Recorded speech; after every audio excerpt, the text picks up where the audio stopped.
Her father stole $4 million, but the Mafia boss made her pay with her body. Emily's father vanished after gambling away money that belonged to Victor Moretti. But Victor didn't chase him. He came for Emily instead. His offer was simple and horrifying. Become his wife, carry his child, and her family lives. Refuse, and her mother and sister suffer tonight. Picture a room colder than a freezer. Sign the paper, or your sister arrives at my penthouse before the clock strikes 12. That's the setup, guys. Emily is sitting there, fingers shaking like a leaf over this crazy contract. Sitting across from her is Victor Moretti, the big boss, looking like a literal mob statue. He slides over a pic of her little sister Megan, just walking around without a clue.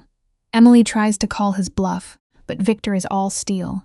18 months, a fake marriage, an heir, and boom, her dad's $4 million debt is toast. Here is a hard truth for you: sometimes the heaviest chains we wear are forged from our love for family. Emily grabs the pen, absolutely terrified, while the Don whispers his creepy praise. You and I have both seen how fast life can flip, haven't we? Stick with me, because this gets wild. Just 3 hours ago, Emily was chilling, living a normal life. Now she is stuck 70 floors up in a Manhattan penthouse, so watching her entire future vanish.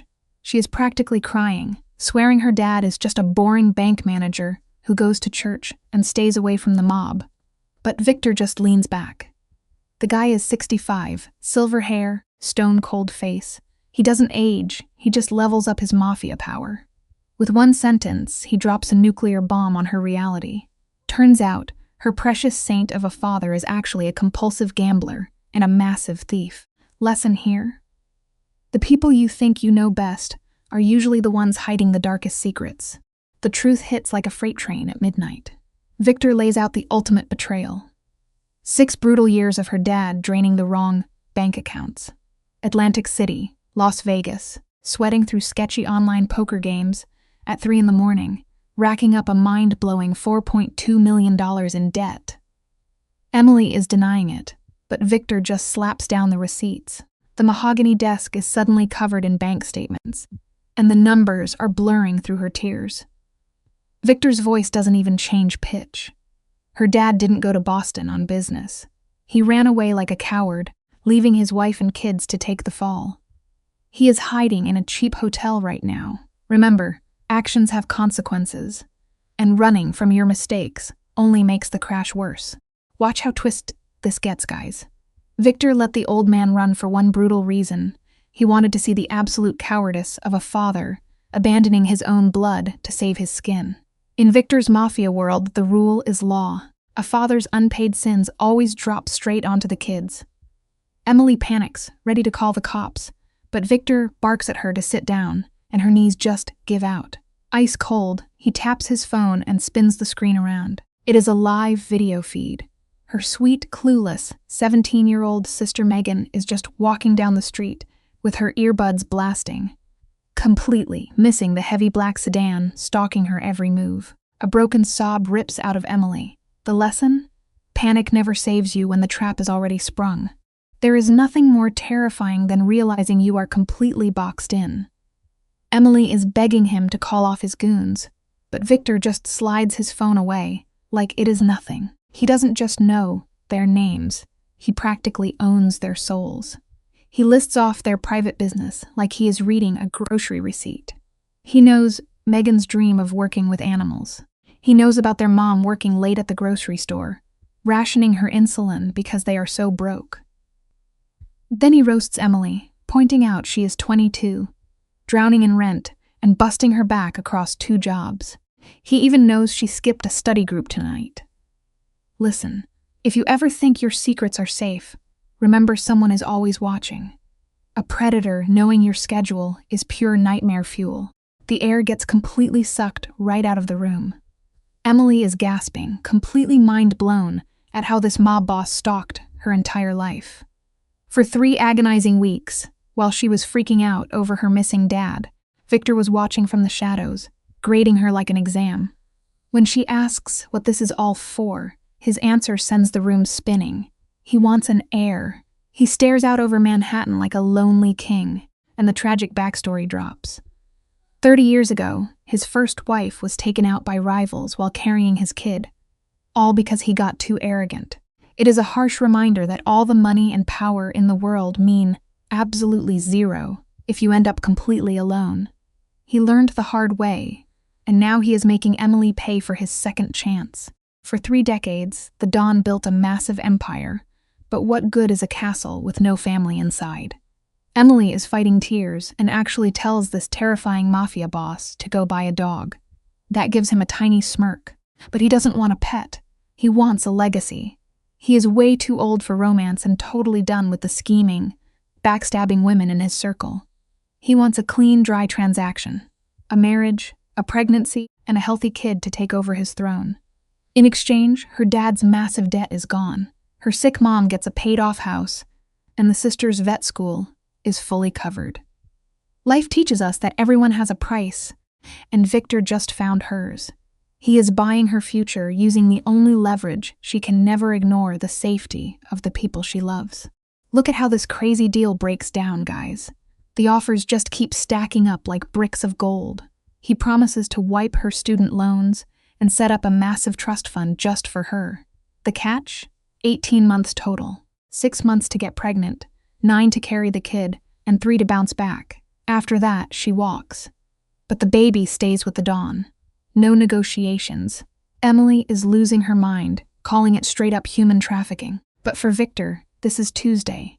He isn't asking for love. He just needs a vessel for his empire. Sometimes the most brutal deals look like the only logical way out. She gives him a legacy, and he saves 3 generations of her family from total ruin. It is cold, it is calculated, and it is honestly brilliant villain behavior. We always want to believe we have an out, right? But Victor's alternative is straight out of a horror movie. He calmly drops 3 more photos on the desk. Little Megan at school, their mom locking up the shop alone at midnight, their trashy apartment building. He casually explains that if she walks away, he will just buy their building and toss her mom on the curb. He even threatens the sister's high school boyfriend, saying one phone call will ruin his dad's construction job. When Emily yells at him for making threats, his eyes go completely dead. He isn't threatening anyone, guys. He is just doing the math on what happens when you say no to a mob boss. The lesson is brutal. When someone holds all the cards, pride is the fastest way to lose everything. You and I are going to unpack this together, because this is where the villain mask truly drops. Victor doesn't do threats. Threats are for weak guys hoping fear does the job. He makes ironclad promises. He promises that if she hits that elevator, her family will slowly drown in debt, and she will go right down with them. Emily is practically hyperventilating, begging to know why he picked her out of millions of women. Why not hire a pro surrogate or some gold digger wanting a fancy lifestyle? Victor leans in, his voice rumbling like an engine. He hates ambition. Surrogates want more money, and gold diggers always scheme. The takeaway here? Desperation is the only loyalty money can actually buy. Her pure desperation makes her the perfect, controllable pawn. The Don knows exactly how the human brain works. A person will walk through absolute fire to protect the ones they love. That pure devotion is exactly what makes Emily the perfect target. Silence totally suffocates the room as she stares down at those scary photos. Her sister's bright smile. Her mom's tired face. When she finally scrapes together the courage to ask for a little time to think, Victor just checks his massive luxury watch. 10 seconds. He starts counting down like a ticking bomb. 9, 8. Emily is panicking like a trapped animal, looking for any way out. 7. But all she sees is 17-year-old Megan, totally helpless against a mafia kingpin. It proves a hard point when the clock is running out. Overthinking will absolutely destroy you. 6. She pictures her mom slipping into a diabetic coma because they cannot afford meds. 5. The absolute garbage betrayal of her dad, hiding in the dark while throwing his kids to the wolves. 4. She is only 22 years old, drowning in debt. 0 power against this mafia tidal wave. 3. The engagement ring sitting on the desk. 3. Huge carats of platinum just waiting to lock her down.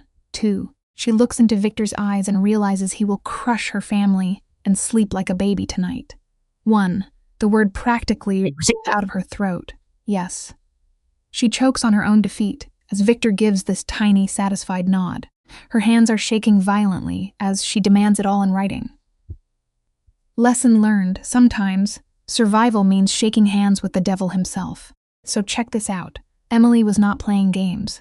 She wanted every single promise locked down in writing: the mansion, the tuition, the trust fund. But the devil always does his homework. Victor calmly pulls out a second, insanely thick folder. His legal team drafted this trap 3 days ago because he knew she would cave. When she called him out, he did not even gloat. He just looked sad. Knowing her love for her family was her fatal flaw. Listen to me on this one, loving someone too much is the exact weapon villains use to break good people. Emily stared at the 47 pages of legal gibberish. Victor tapped his finger right on page 17, the ultimate plot twist. He gets full custody of the kid. Forever, no takebacks. You and I are going to unpack this scene together, because this is exactly where the trap violently snaps shut. Victor walked her through the contract clauses like the world's most toxic tour guide. Page 23 was her $2 million buyout. Page 31 was the ultimate mob shield for her family. But when she asked what happens if she runs, his vibe went sub-zero. Page 39, guys. If she breaches the deal, her family gets wiped off the map. He gave her one piece of brutal advice: do not run and do not fight.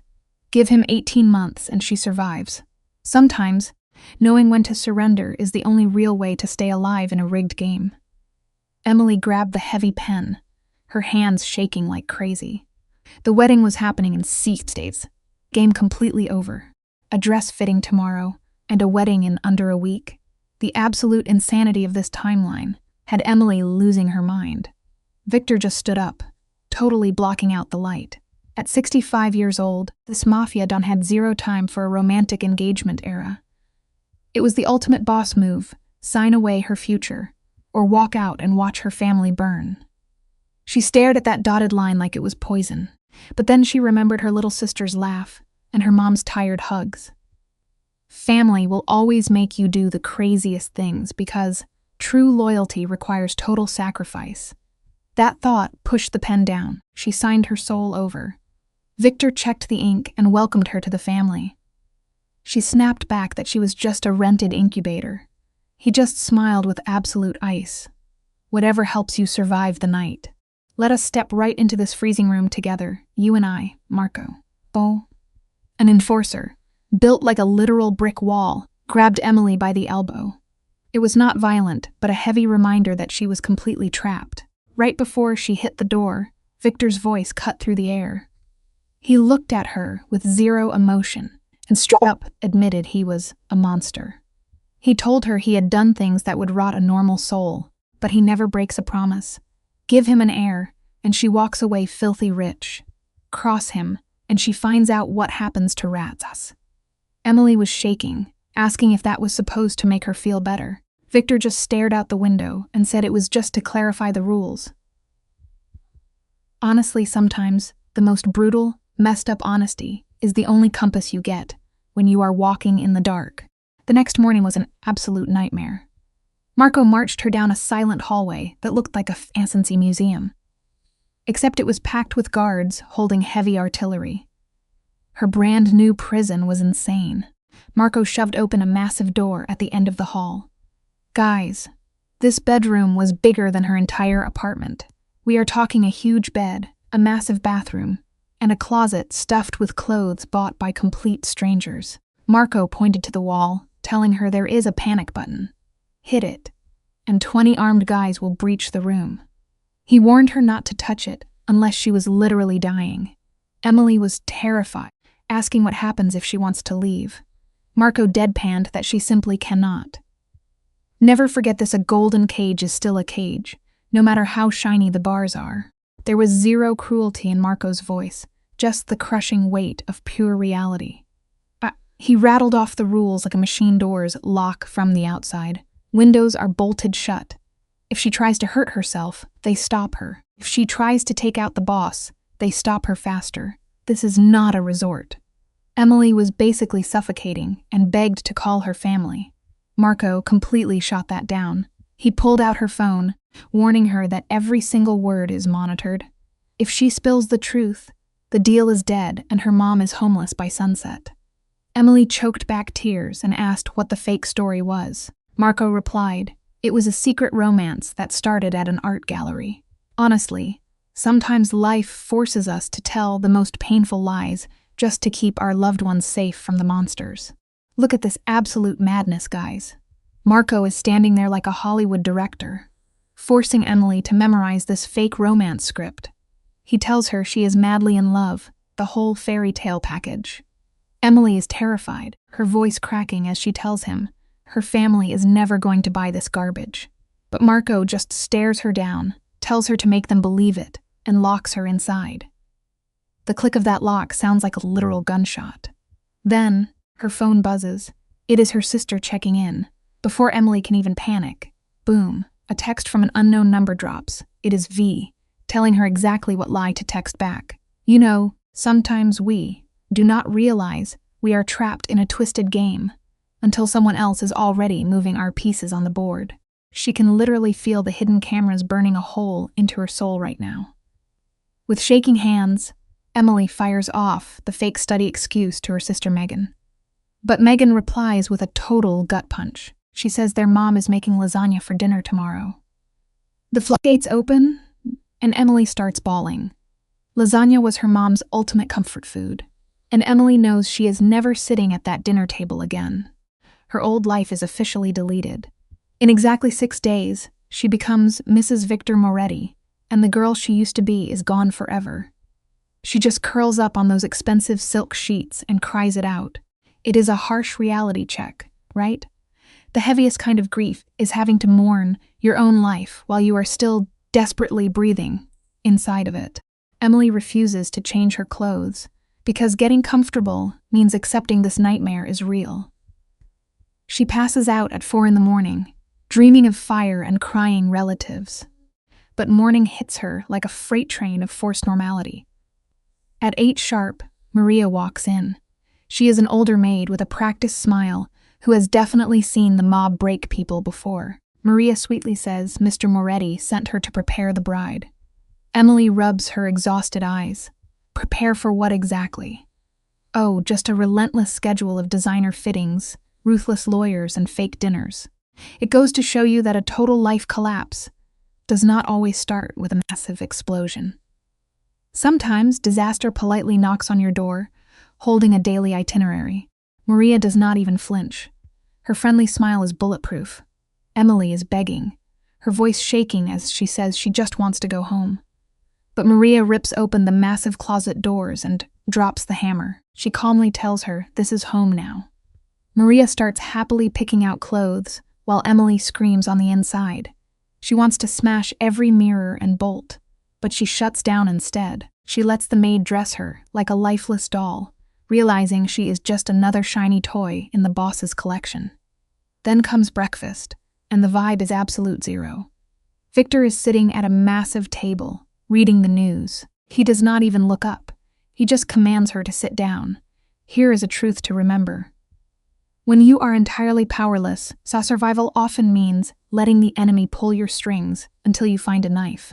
Emily is not going down without a fight. She grabs a chair 3 spots away to get some breathing room, but Victor spots a seat instantly. He coldly tells her they must look like a couple in public, so she needs to practice right now. Reluctantly, she slides over as a massive breakfast appears. She mutters she is not hungry, but Victor flips a page and tells her to keep her strength up. Emily snaps, asking if she is just supposed to be his breeding stock. The tension in the room is wild. Victor slowly lowers the paper, his eyes dead and cold. He whispers that if she is trying to make him angry enough to let her go, she is dreaming.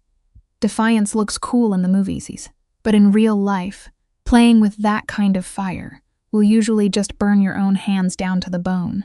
Victor shatters her hopes, stating her rebellion will not work.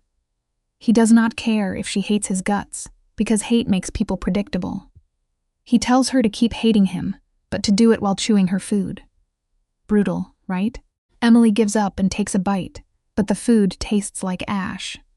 Victor casually mentions a legendary designer is coming to build her wardrobe for the next 18 months, warning her to be polite. Emily shoots back, or what? Victor folds his paper with terrifying precision. Or I will be disappointed, he says. He reminds her she represents him now, and playing the game makes life easier. She yells that none of this is her choice, but Victor leans in. You chose to sign the contract, he whispers. The biggest lesson here? The illusion of free will is the absolute heaviest chain a person can wear. Listen up, guys. This is where the drama goes absolutely nuclear. Victor stands there looking completely ice cold. He tells Emily to straight up own her choice, saying she traded herself to save her family, and playing the victim is just embarrassing. Emily loses it, slamming her fork down. She screams that he literally gave her 10 seconds to decide. But Victor does not blink. He smooths out his expensive cufflinks and drops a brutal truth bomb. 10 seconds or 10 milliseconds. Her answer would be the exact same. He chose her because she is smart enough to realize when the cage is permanently locked. He walks out, leaving her totally shattered. The life lesson here is harsh but true. Sometimes sheer survival means swallowing your pride and playing the terrible hand you are dealt. Listen up, guys, because this is where it gets absolutely insane. Picture being 22 and a week away from an arranged marriage to a literal mafia monster. The worst part? Emily knows this is her own doing. She made the deal, so she has to carry that burden. Enter Colette, this terrifying French designer who circles Emily like a hawk. Total silence until she just snaps. Strip. Emily is totally mortified. Excuse me? But Colette is 0% messing around. Take off your clothes. I need to see the canvas. Mr. Moretti does not pay me to stand here. Emily tries to fight back, her face burning, but Colette completely shuts her down. You are Mrs. Moretti now. It just goes to show, every choice we make has a price tag. And sometimes the bill comes due instantly, or you will be in 6 days. Colette fires back, totally merciless. Strip. I have seen 10,000 bodies. Yours isn't special. The sheer audacity makes Emily let out a crazy, hysterical laugh. Stripped of her pride, she finally undresses. For 3 agonizing hours, she is basically a human mannequin, while assistants poke at her. Right in the middle of this nightmare, Victor shows up. The mafia boss himself, casually leaning against the door with an espresso. You could leave, she snaps, red in the face. He takes a sip. I could, but this is interesting. She asks if he enjoys her humiliation. But he says, no, you not breaking. Honestly, there is serious power in just pushing through the worst moments of your life. Keep standing, no matter what they throw at you. Victor looks at her and drops this reality check. Most women would be crying right now, but you are angry. Anger is way more useful. Emily clenches her jaw. Useful for what? Victor's eyes go completely pitch black. Survival. He turns to Colette for the game plan. The designer pitches champagne silk, a strict silhouette, and no veil. She tells him, we give her armor, not a princess fantasy. This is a mafia transaction. Victor stares right into Emily's soul. Is that what you want? She locks eyes with the devil himself and says, yes. Victor nods. Make her look like a queen, not a victim. Colette smirks. You have a spine. You will need it. Listen, you have to wear your scars like armor. Never let anyone see you play the victim when you can play the queen. The afternoon turns into an absolute nightmare of legal paperwork. We are talking ironclad contracts that would make anyone sick to their stomach. Then comes the massive gut punch. The lead lawyer tells her to look at page 17. Basically, if she has a baby, the kid belongs 100% to Mr. Moretti. No custody, no visitation rights, nothing. Emily is gripping the table, asking what happens if she changes her mind. The lawyer is cold as ice, telling her if she backs out, her family loses all their mob protection.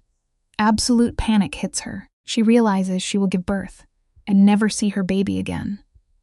It really makes you realize that the most permanent, devastating wounds in this world are not made with weapons, but with a simple pen and paper. Let's unpack this together. Picture this high-tech glass room floating above the city. Emily is staring at a custody agreement. She signed away a baby she isn't even pregnant with yet. The lawyer has the absolute nerve to call Mr. Moretti generous. Like trading a kid for your family's safety and the luxury of staying alive is generous, right? Her hand shakes as she finally signs the paper. Once the suits pack up their briefcases and bounce, Emily is left sitting there all alone. No screaming, no loud crying, just heavy, silent tears dripping down as the city skyline sparkles outside. Sometimes, the quietest moments are when we break the hardest. You have to find your own strength when the room goes completely empty. And no one is coming to save you. She is actually going through with it. Selling her soul to the devil so her family can keep breathing. It makes you wonder what kind of desperate situation pushes someone to trade their future kid for survival. Suddenly, the door swings open, and Victor is standing there, like a complete supervillain in the harsh light. He tells her the car is ready for a dinner. Emily is cracking, saying she cannot fake a smile for his friends. But here is the twist. A mafia boss does not have friends, only business partners. He steps up to her, the room turning freezing cold, and says she will fake it because she chose this life. Adjust or drown. Life really is like that sometimes. You either adapt to the crazy hand you are dealt, or you just sink right to the bottom of the ocean. Emily stares at his hand for an eternity, before finally grabbing it. His grip is rock solid, pulling her into a nightmare reality. Walking out, she gets this terrifying realization. She is actually starting to understand him, not falling for him. Do not get it twisted. But she sees the brutal math that creates a ruthless mob boss like Victor. They roll up to this crazy exclusive restaurant. No prices, armed guards everywhere, and dudes in custom suits, trading human lives over insanely expensive wine. Victor puts his hand flat on her lower back. It is a pure power move, marking his territory to the whole room. It teaches you something real. Sometimes the most dangerous players never even have to raise their voice to show you exactly who is in charge. She is dying to pull away, but she is frozen in place. Victor introduces his bride, and 5 sets of shark eyes lock onto her, calculating her exact value. This terrifying Russian guy smirks and points out how young she is. Victor does not blink. 22. Old enough. Then the Russian crosses a massive line, mocking Victor for replacing a woman named Sophia. Boom. Emily feels Victor's hand turn to solid rock on her back. She spots this tiny flicker of pure rage in him. I am not replacing anyone. Victor snaps back, his voice dangerously calm. I am moving forward. That right there is the ultimate lesson. When your past haunts you, you do not try to replace what you lost. You just keep moving forward, no matter how heavy the baggage is.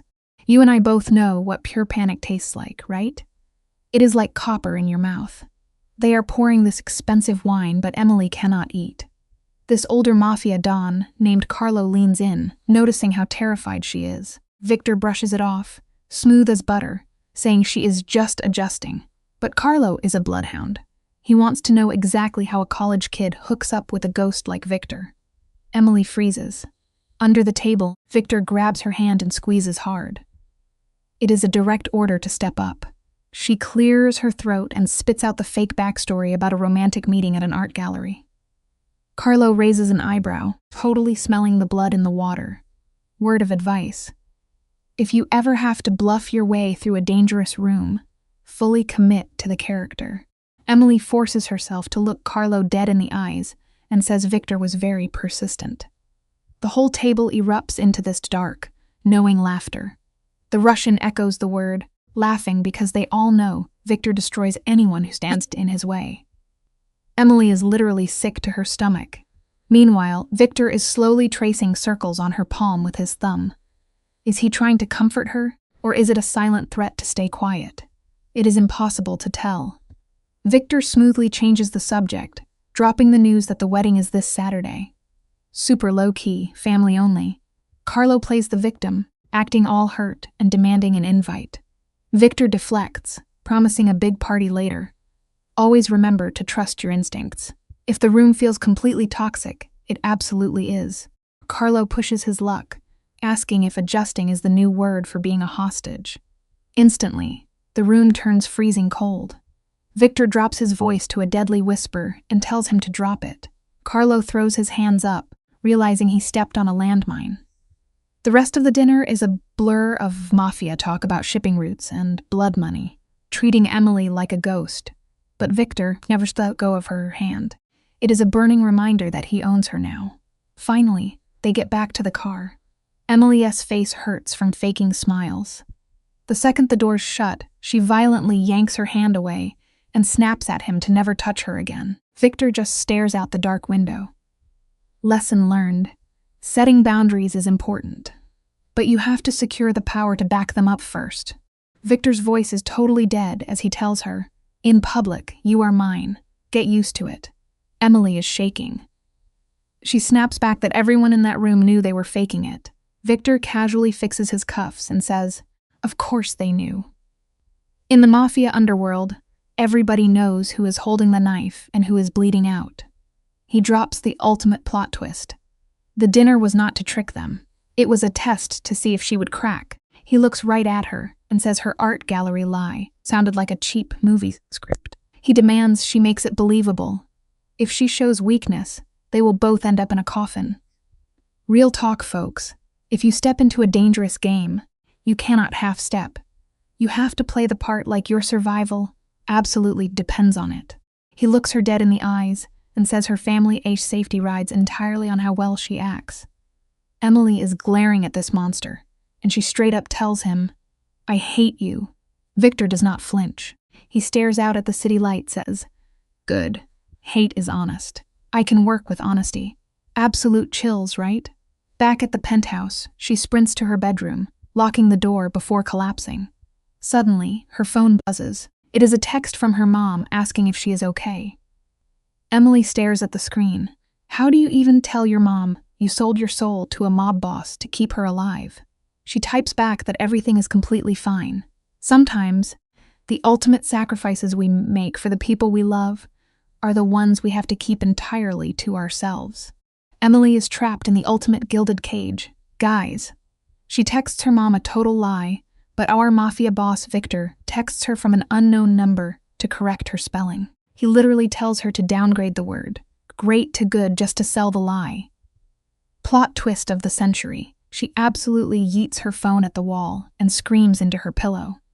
Honestly, who would not? Fast forward to 7 a.m, and the housekeeper, Maria, is banging on her door. Victor wants her in the gym right now. Maria drops the heaviest foreshadowing ever, telling Emily she needs to know how to fight. The lesson here? Sometimes the universe gives you a wake-up call, and you better be ready to throw hands. You and I have seen some insane flexes, but Victor's private gym takes up the entire 3rd floor. We are talking heavy bags, mirrors, and enough cold metal to build a tank. Our boss is already there, and let me tell you, his workout gear makes him look like an absolute menace. Emily walks in, and he immediately roasts her for being exactly 3 minutes late, sarcastically congratulating her on owning a watch.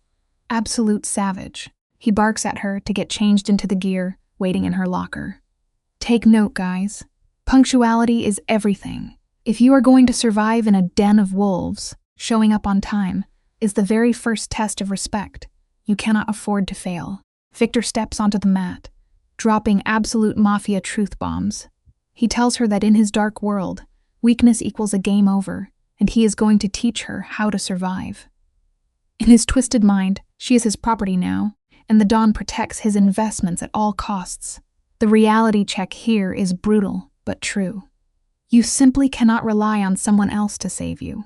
You have to be your own hero. For this next hour, he puts her through absolute hell, teaching her how to break grips and shatter bones. It is strictly clinical. But you know Emily is feeling the heavy weight of the mob life sinking into her soul. After failing 5 times, she whispers that she is done. Victor just glares and says she can do it. This dude actually taunts her. He tells Emily to stop being polite because he is not fragile, basically daring her to actually hurt him. Emily takes the bait and absolutely buries her elbow into his ribs, with zero hesitation. Victor grunts, rubs his side, and just says that is better. They push through the absolute agony until Emily is basically a puddle on the floor. She finally snaps, asking why he even cares if she can fight when she is just a pawn in his game. Victor drops the ultimate vendetta line. His enemies are coming for her, and she needs to survive just long enough for him to wipe them out. The lesson here? Preparation is your best armor against the battles you did not even choose to fight. Emily hits him with a bitter, sarcastic laugh, totally thrilled about inheriting his hit list. Victor is stone cold, telling her she married into a literal war zone and better start acting like it. He grabs her hand and effortlessly pulls her up, showing off that terrifying mob boss strength.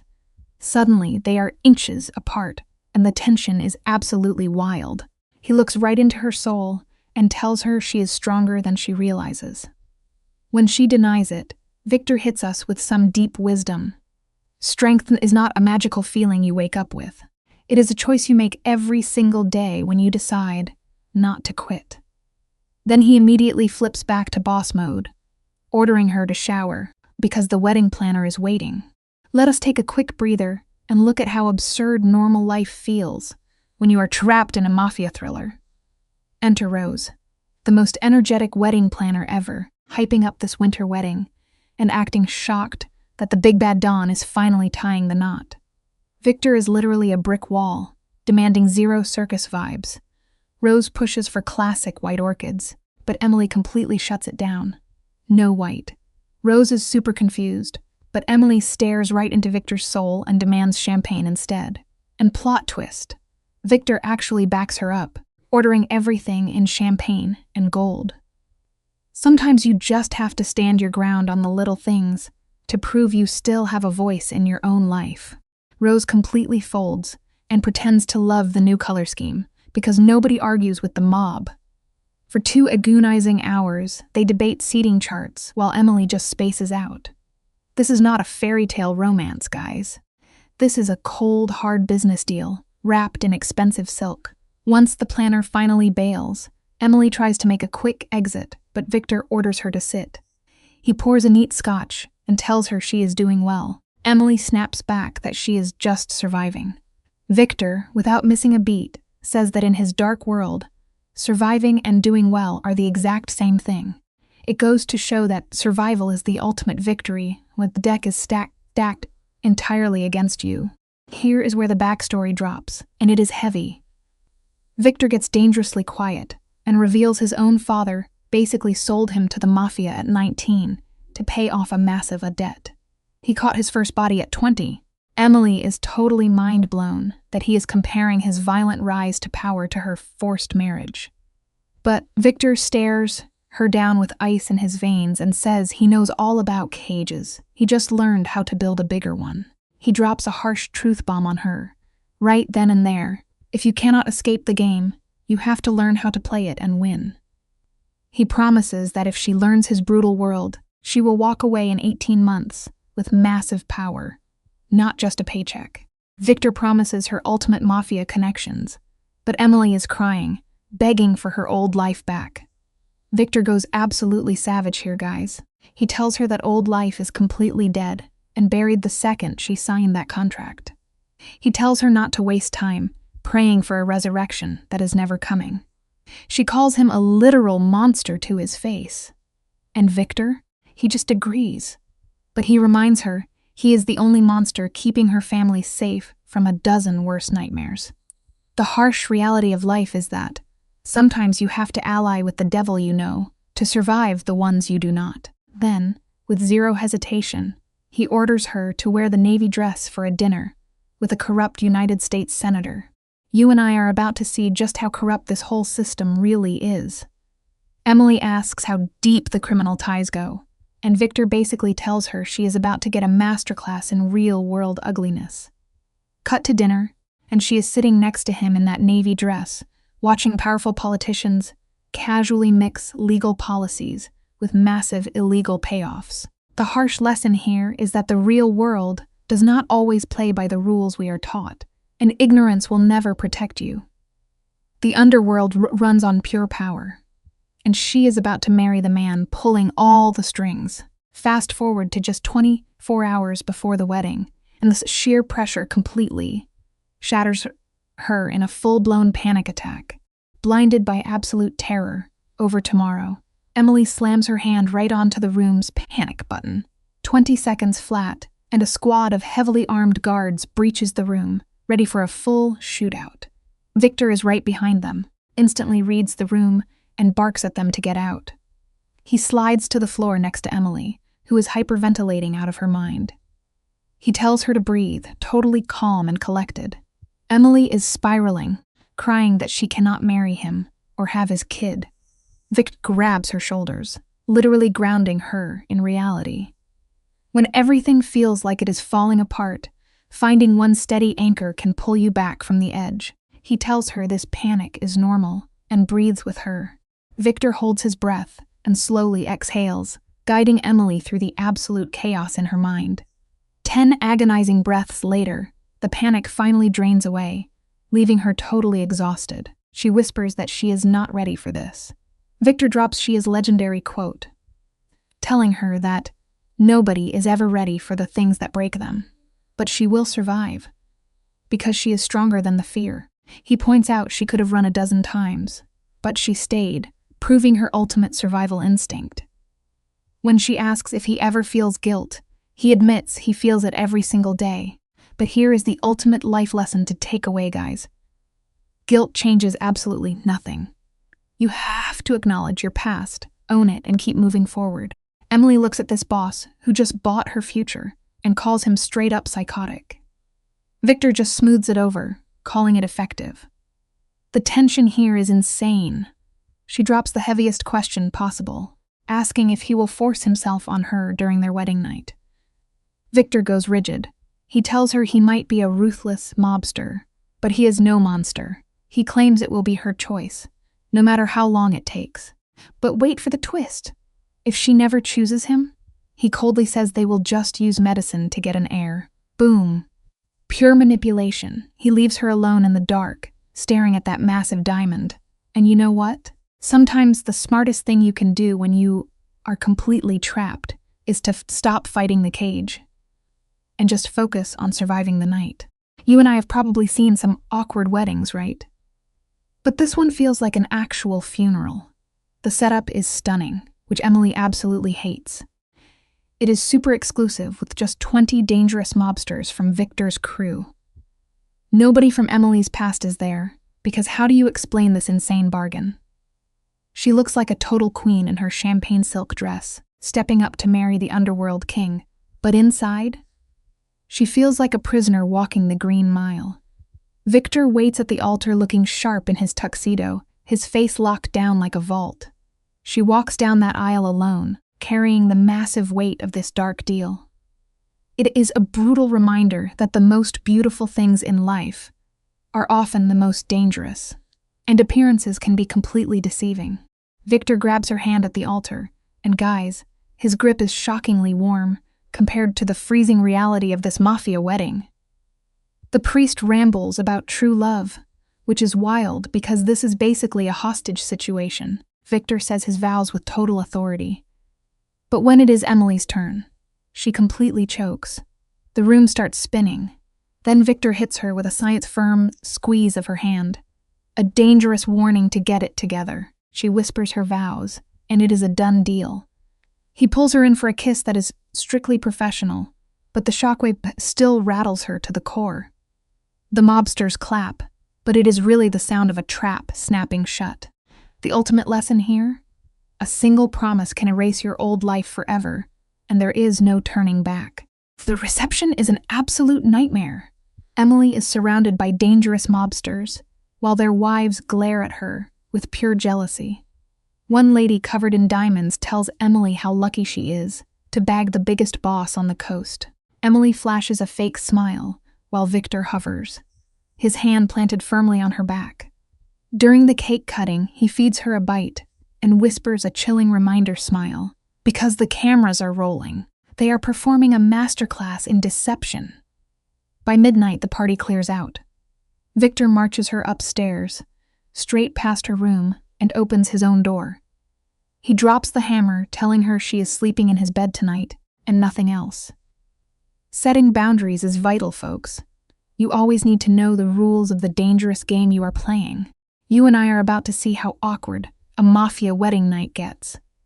Victor rips off his tuxedo jacket and tells Emily to get some sleep. His enemies are always watching, so they must sell this fake marriage perfectly. He gives her the bathroom, and she bolts in there like a terrified bird. Staring in the mirror, the reality hits her. 8 days. That is all it took to drag her into the underworld. When she creeps out, Victor is already chilling in bed, shirtless, reading a book like he does not have a single care in the world. Total boss energy. He calmly asks her which side of the bed she wants.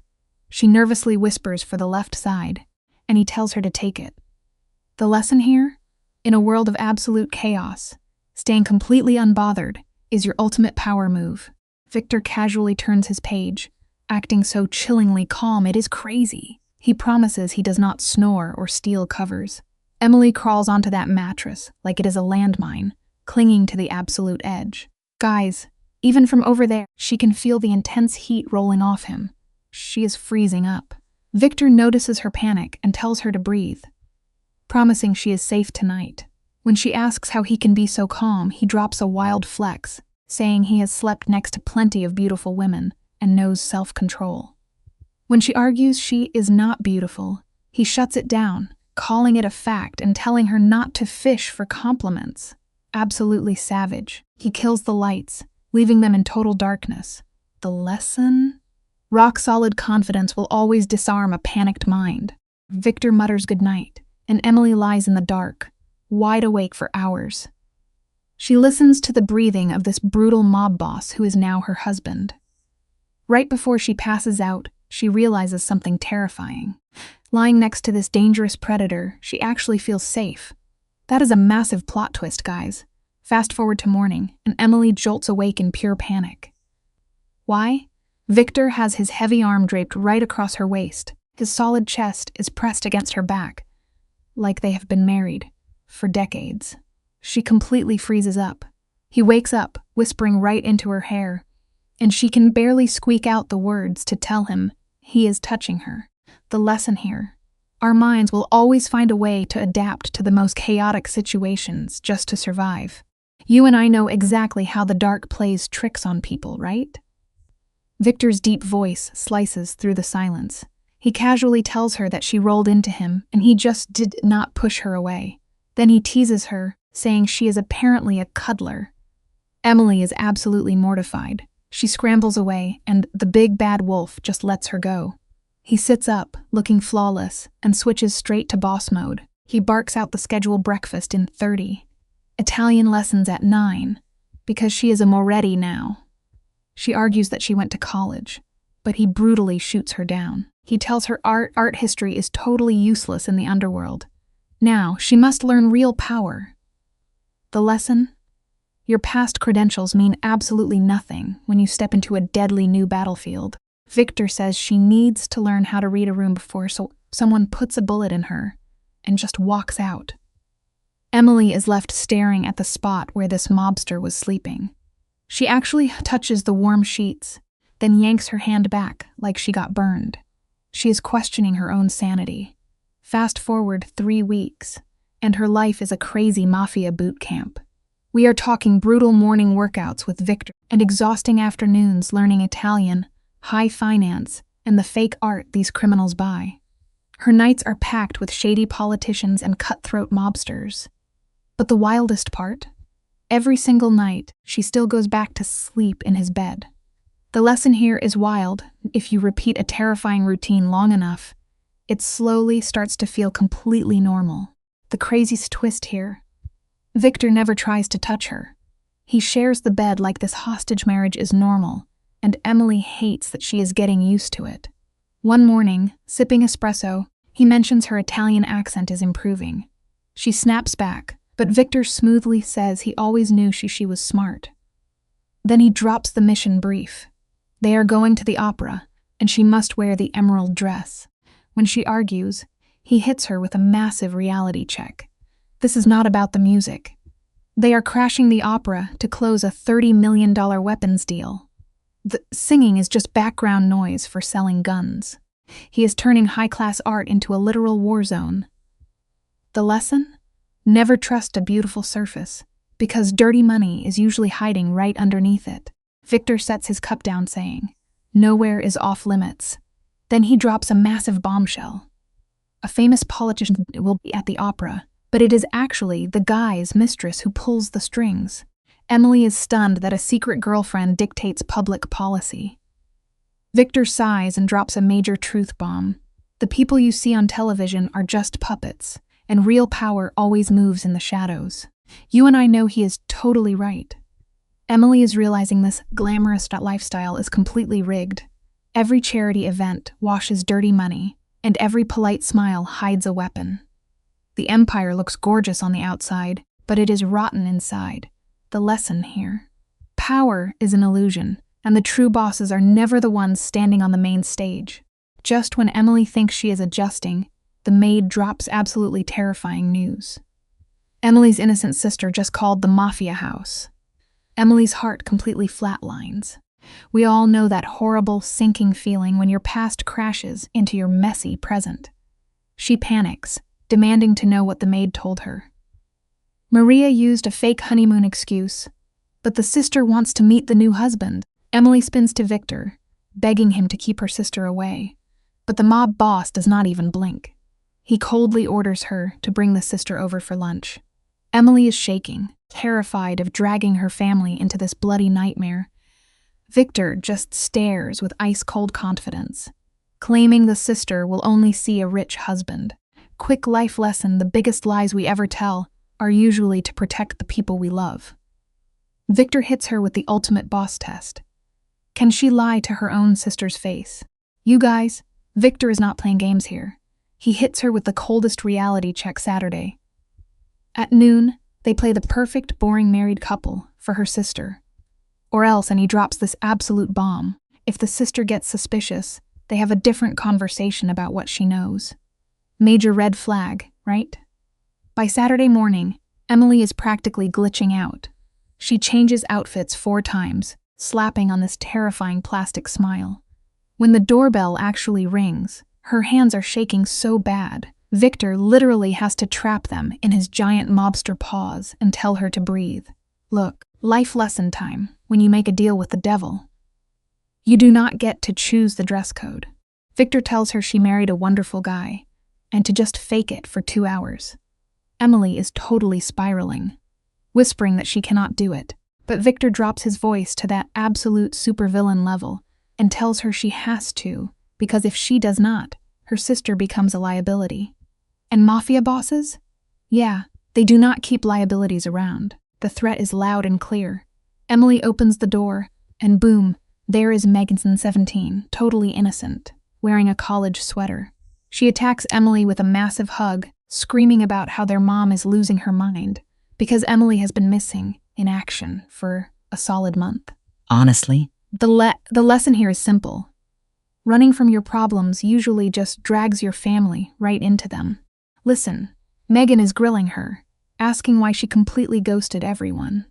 But before Emily can sweat it out, Victor glides out of the shadows like a total boss. Megan practically drops her jaw when she sees this towering titan of a man. Victor turns on the charm, shaking her hand with that perfectly rehearsed Mafia polish. Megan, having zero filter, blurts out that he is way older than she thought. Emily wants to literally evaporate, but Victor just shrugs it off. He flat out owns it. He is 65. Emily is 22. And yeah, he knows it looks crazy. He invites her into his glass and marble fortress. Megan is stunned. Seriously, owning your truth is a massive power move, even if your truth is super sketchy. Megan is spinning around, looking at the insane view, realizing this is straight-up billionaire money. She asks what Victor actually does, and the guy does not miss a beat, rattling off his perfect corporate cover story about real estate. But lunch? Absolute mental torture for Emily. Megan is firing off all these hyped-up questions about their romance, and Emily is forced to lie through her teeth while her soul literally shatters. Victor backs up every single fake detail like an absolute pro. They are a terrifyingly perfect duo of deception. Later, when the Don leaves the room, Megan leans in and asks if Emily is actually happy, because she looks totally wrecked. The truth always shows on your face, guys, no matter how hard you try to hide it. Megan is not letting this go, whispering that the guy is old enough to be their grandfather. She gets super serious and asks if Emily was forced into this. And here is the wildest part. Emily snaps back that no one forced her, and the lie slips out so smoothly it is actually scary. She claims she loves him, and that she is happy in this weird setup. Megan is staring hard, trying to find a single crack in her face, but Emily holds that plastic smile without even blinking once. Finally, Megan buys it, telling her to just call their mom. Victor walks back in right on cue, playing the doting husband so well, even Emily is halfway convinced. Lesson here? Sometimes the lies we tell to protect our loved ones end up destroying us from the inside out. Victor watches her fall apart and calmly says she did a good job. Emily is losing her mind, screaming that she just lied to her sister for 2 straight hours. Victor just pours himself a massive drink and calls it growth. Emily claps back that it is corruption, that he is turning her into a monster just like him. But Victor shuts that down fast. He tells her this is basic survival. In 18 months, when she gets to walk away, these exact lying skills are what will keep her breathing. He tells her to learn the difference and walks out, leaving her drowning in guilt. You and I both know the harsh reality sometimes. The skills you need to survive a dark situation are what make you feel like the villain. She spends the whole night totally paralyzed. In the pitch black of the bedroom, Victor grumbles at her to stop thinking so loud because she is practically radiating anxiety. The guy has this wild, dangerous gleam in his ancient eyes as he tells her to just spit it out. Emily admits she absolutely hates lying to her sister, and worse, she hates that she is actually getting good at it. She snaps and asks if he even feels anything guilt, remorse, anything remotely human. The silence that follows is thick enough to cut with a knife. Finally, the Don admits he feels plenty, but he just never lets emotions get in the way of business. Emily calls him out, but he just slides his rough hand over hers in the dark. Listen, keeping your feelings in check might keep you safe, but burying them completely will turn you into a machine. Then Victor does something crazy. His voice gets super gentle. He flat out admits he knows exactly how he is breaking her down. He's done it to dozens of people, but Emily is the very first one he actually feels guilty about. Why? Because she was just collateral damage who never asked for this mafia life. He admits he is using her, but he is not proud of it. Emily begs him to just let her go, but he shuts it down instantly. He needs her, and for him, business always beats guilt. She calls him a monster, and he just agrees, saying at least he is a monster who owns exactly what he is. Honestly, guys, self-awareness does not equal redemption. Just because you know you are being toxic does not excuse the behavior. Emily just lays there, haunted by his twisted conscience.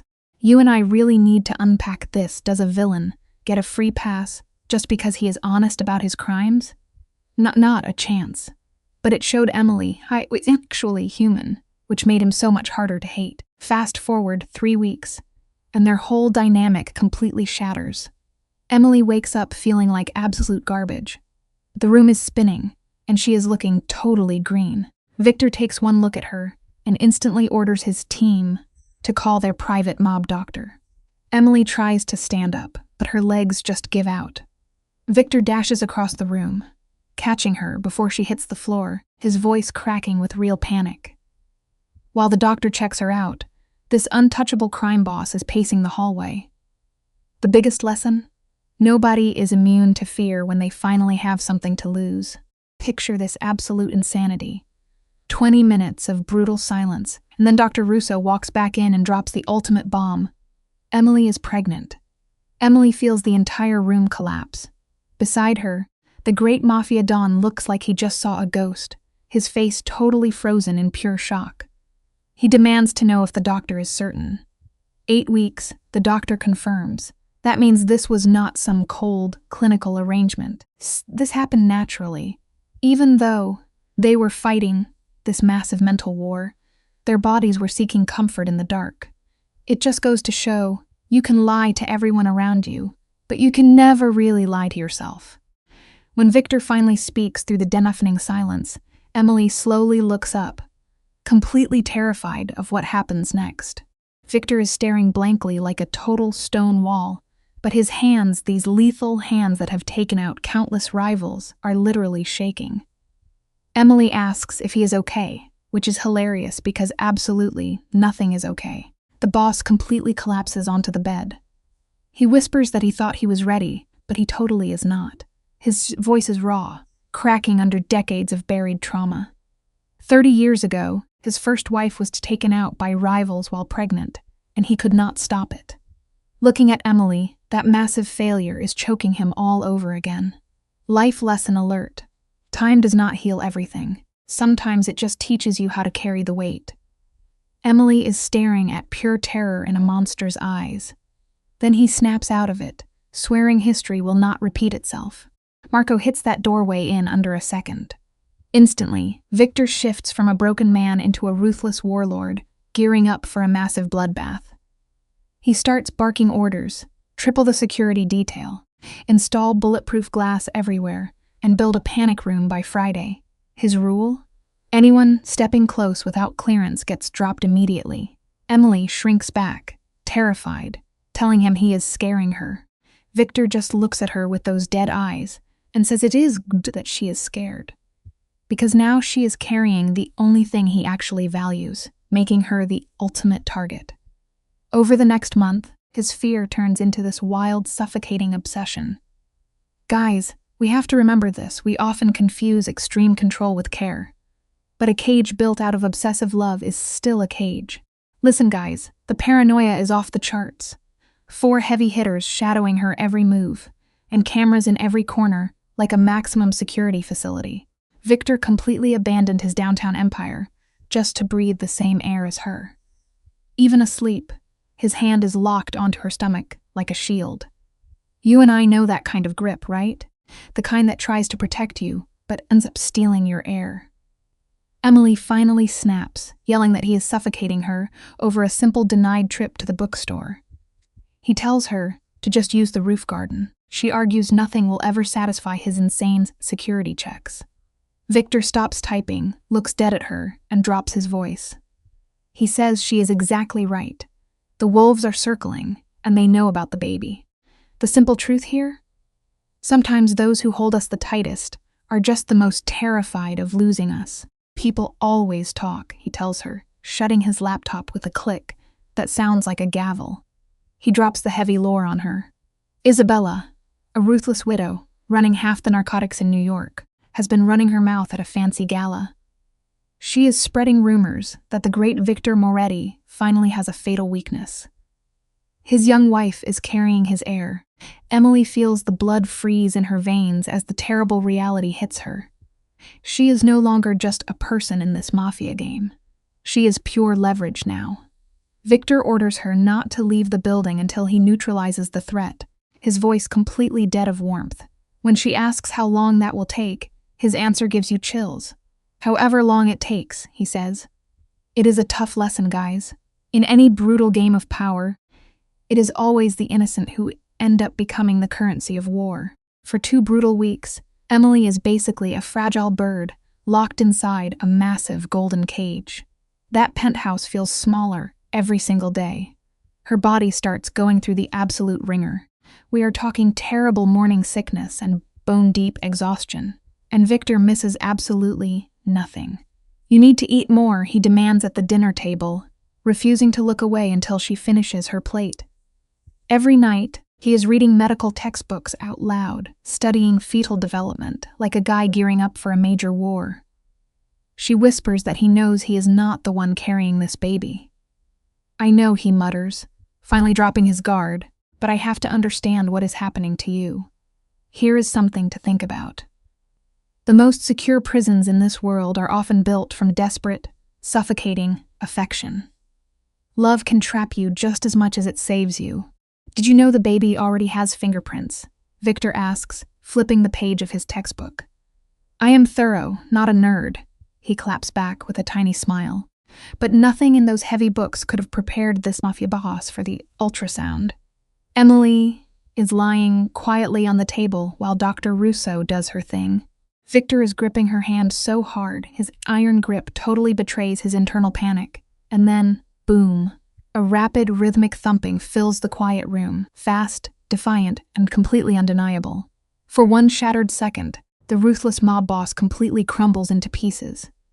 Emily sees the terrified, awestruck boy hiding beneath the monster. The doctor smiles and says it is a perfect heartbeat. The real lesson here is wild. Sometimes, the absolute darkest souls are entirely undone by the fragile sound of new life. It changes everything. The doctor confirms everything is measuring right on track. Victor roughly demands to know the gender, but it is way too early. The drive back to the penthouse is soaked in heavy silence. Victor keeps casting dark glances at her, like she might just evaporate. She asks the shadows of the car if he is okay. No, he answers. I have not been okay in 30 years. He grabs her hand in the dark, thanking her for carrying his child, and for staying when she could have run away. You are stronger than I knew, he tells her. She asks him not to be human because it makes everything harder. Everything is hard, he agrees, squeezing her fingers, but we are doing it anyway. Listen to this truth, guys. Time never actually heals deep wounds. It really just teaches us how to endure the permanent limp. You just have to keep moving forward despite the pain. That evening, Emily finally crosses the line. She rolls across the massive mattress and presses her face right into Victor's chest. His heavy arms lock around her, radiating fierce heat. Tell me it will be okay, she whispers. I cannot, he replies softly, saying he never lies. His chin rests on her hair as he promises to utterly destroy anyone who tries to hurt her. She mutters that it has to be enough. They fall asleep tangled together, his hand shielding her stomach. But just 2 weeks later, that fragile peace is violently shattered. Emily is reading when a high-caliber bullet suddenly tears through the living room window. The air explodes into a storm of glass shards as she screams, throwing her body behind the heavy couch. The lesson here? It is a hard truth, but fake comfort is always worse than cold reality. Always face the storm head-on. Gunshots absolutely rip through the room. Rapid fire mixes with the crazy shouts of armed men. Victor materializes out of nowhere with a pistol gripped in his hand. Stay down, he roars, advancing straight to the shattered glass and firing 3 methodical shots. Marco and the guards swarm the area. The firefight only lasts 30 seconds. But you know how it is. Sheer panic always stretches time into an eternity. Heavy silence falls. Victor clears the angles, his wild eyes locking onto Emily. She shakes her head. He hauls her up, his hands trembling violently as he checks her clothes for blood. She gasps that the baby is fine. His iron grip is absolute as he drags her down a hidden staircase into a reinforced bunker, loaded with trauma kits and rifles. Stay here, he commands. A quick life lesson? Sometimes real safety requires plunging into the dark. Marco will guard this door, and I will end this, Victor declares. Emily begs to know who is doing this. Genovese, he replies, his face carved from absolute stone. She made her move, and now I make mine. Emily begs him not to go out there. I will do whatever it takes, he growls, going full boss mode. He grabs her face and tells her to stay inside the vault until he returns. Ignore the sounds, ignore the clock. He kisses her with desperate force before the heavy steel door seals him out. Emily sits in the bunker, shivering as muffled gunfire and agonizing screams echo from the floors above. 2 long hours drag on in the dark. Then, a tiny, undeniable flutter moves deep within her stomach. Here is the wild truth, guys. Sometimes the darkest monsters are born just to protect something incredibly fragile. We all have a fierce protector hiding inside us. Guys, it is the very first time the baby moved. Emily presses her trembling hand to her stomach. Stay alive, she whispers. Your father is a madman, but he is fighting for us. Just stay alive. The vault door finally groans open. Victor stands in the frame, completely drenched in blood. She quickly realizes it is not his own. It is done, he mutters, his voice completely hollow. Genovese will never be a problem again, and neither will her men. Emily stares at the horrific violence clinging to him like a second skin. "How many?" she whispers. "Do not ask questions. You cannot stomach," he warns, extending his heavy hand. "Let us get you cleaned up." She swallows hard, letting him guide her upstairs into the bullet-ridden ruins of their home. It is a strange reflex, finding strong hope in terrifying moments. But sometimes, hope is the only shield you have left. Bullet holes are literally painting the walls, and blood stains the marble floors. Victor ignores the carnage, dragging her straight to the master suite. "Lock the door," he orders, needing to know she is safe. He peels off her clothes with frantic precision, checking her skin. He finds nothing but tiny scratches from the glass. "I am okay," Emily promises softly. "Are you really?" He chokes out, his hands shaking. "You are pregnant and men just tried to slaughter you. You are not okay, and neither am I." He steps under the hot shower, fully clothed, letting the water soak them both. The red washes down the drain. He presses his wet forehead against hers, breathing hard. "I am so sorry," he says. "This is my world. You are collateral damage. Listen, guilt is truly the heaviest anchor a soul can drag.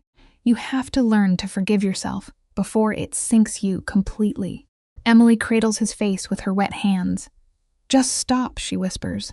He kisses her, but it is entirely different now. It is desperate, terrified, and profoundly human. She kisses him right back. Not out of romance, but because pure clarity has finally set in. They are both trapped, willing to do absolutely whatever it takes to live. When they break apart, Victor's eyes are haunted. "I cannot lose you," he confesses. "I thought this was just business, but I cannot." "You will not," she answers. "You do not know that," he argues. "Neither do you," Emily replies with iron confidence. "So, we keep fighting, because that is what we do now." Victor nods slowly in the steam, asking when she got so strong. "You taught me," she replies with a quiet smile. "You and I must realize something important here. Mutual survival often binds people way tighter than romance ever could." She tells him he dragged her down into his dark world. His thumb traces her cheekbone as he disagrees, telling her she was always better than him. That night, the thick walls between them finally crumble into dust. They come together willingly. It is not a clash, just two broken people seeking warmth, while the ruthless city outside threatens to consume them. As Emily drifts to sleep, feeling his hand resting protectively over their unborn child, a profound truth settles deep in her chest. She is falling deeply for the absolute menace who took her captive. The next morning, she wakes up alone. Wandering the halls, she finds him locked in his office at dawn, obsessively watching the security tapes from the attack. The final lesson for today? Real growth happens when we accept the dark parts of ourselves and choose to fiercely protect our peace anyway. Guys, we all know trauma turns memories into absolute ghosts. Picture this. Victor is glued to the security monitors, rewinding the footage like staring hard enough will magically rewrite history. Emily is standing right there, begging the guy to sleep. But our boss? Not happening. He is losing his mind that those hitmen got within 30 feet of her. She drops the reality check. Those guys are literal dirt now, ended by his own hands. But Victor spins around, eyes completely haunted. She gently pries the remote from his death grip and kills the feed, begging him to come to bed. Then his voice just shatters. He confesses that every time he blinks, he sees her bleeding out. He sees them losing their unborn baby. The lesson? You can rule the entire underworld, but the fear of losing your family is the one enemy you cannot put a bullet in. The weight of his past is literally crushing this man. He looks at her, voice completely broken, admitting he would not survive losing another kid. Emily is not handing out pity points today. Her tone gets razor sharp, demanding he stop mourning her while she is still breathing. She reminds him she is alive, the baby is safe, and he saved them. Victor just stares at her before letting her lead him down the hall. He crashes onto the mattress, fully clothed. As Emily curls up against him, he drops a massive, dark confession. He took out 6 guys last night, and the terrifying part, he felt 0 emotion, no guilt, no rage, just pure freezing efficiency. He wonders if he is totally unhinged, holding her tight, As he accepts, he is miles away from normal. The lesson? Sometimes, surviving the darkness means you have to become it. Emily reaches out in the pitch black and grabs his hand. Honestly, if he is broken, what does that make her? She watched this guy walk in drenched in red, and all she felt was pure relief. Victor traces protective circles over her stomach, telling her she is not failing morally, she is just adapting, evolving, or maybe corrupting. Let's unpack this together. Sometimes, survival and sin wear the exact same face. Over the next few weeks, things get wild. At home, Victor is the ultimate softie, hitting up every doctor appointment and speed-reading parenting books. But out in the streets, the Don turns into an absolute monster. The contrast is insane. Picture this. Emily is casually sipping her morning tea, just watching her devoted husband calmly order a hit on a rival boss, right over a plate of scrambled eggs. Emily is sitting across from a dude who could ruin a politician before appetizers and totally wipe out a rival syndicate by dessert. She sees the casual villainy in his eyes while feeling every baby literally kicking inside her center. Victor finally drops his guard, his voice losing all that tough guy armor, and asks if being married to a literal monster freaks her out. Her answer is absolute ice, guys. She tells him his darkness is the exact thing keeping them alive. That is the hard truth right there. Sometimes we have to fully embrace the shadows just to protect our own light. And speaking of light, cut to their 20-week ultrasound. The vibes do a complete 180. Dr. Russo moves the wand across Emily, and right there on the glowing monitor is a perfect little spine and a tiny, strong heartbeat. The doctor asks the ultimate question. Do they want to know the gender? Emily glances at her Mafia boss husband. On the outside, he looks like a stone-cold killer, the untouchable king of the underworld. But guys, his hand is violently shaking against hers. The second the doc says it is a girl, the king absolutely crumbles. His knees literally give out. 30 years of buried, agonizing trauma just shatters the ice around his soul. As the doctor confirms the baby is perfectly healthy, Victor collapses against Emily, crying in this silent, world-ending way. He is totally flashing back to Sophia, the ghost of his past, the daughter he lost. Stick with me here. Grief never actually leaves us. It just camps out in the dark, waiting to crack us wide open the exact second we finally dare to have a little hope. Emily physically pulls his tear-stained face up, forcing him to lock onto her steady gaze. She is anchoring this man to reality, reminding him that this baby is a completely new soul. Victor is fully spiraling, drowning in the massive fear that his violent mafia lifestyle is going to get another innocent kid clipped. But Emily hits him with ride or die loyalty.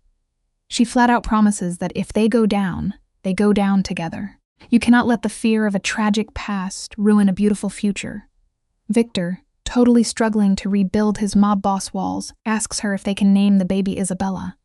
Guys, this was not just a name, it was a desperate plea for redemption. He wanted to honor the daughter that got taken from him, pouring all that leftover, broken love into this insane second chance. Isabella. The name just hangs in the clinic room like an absolute vow.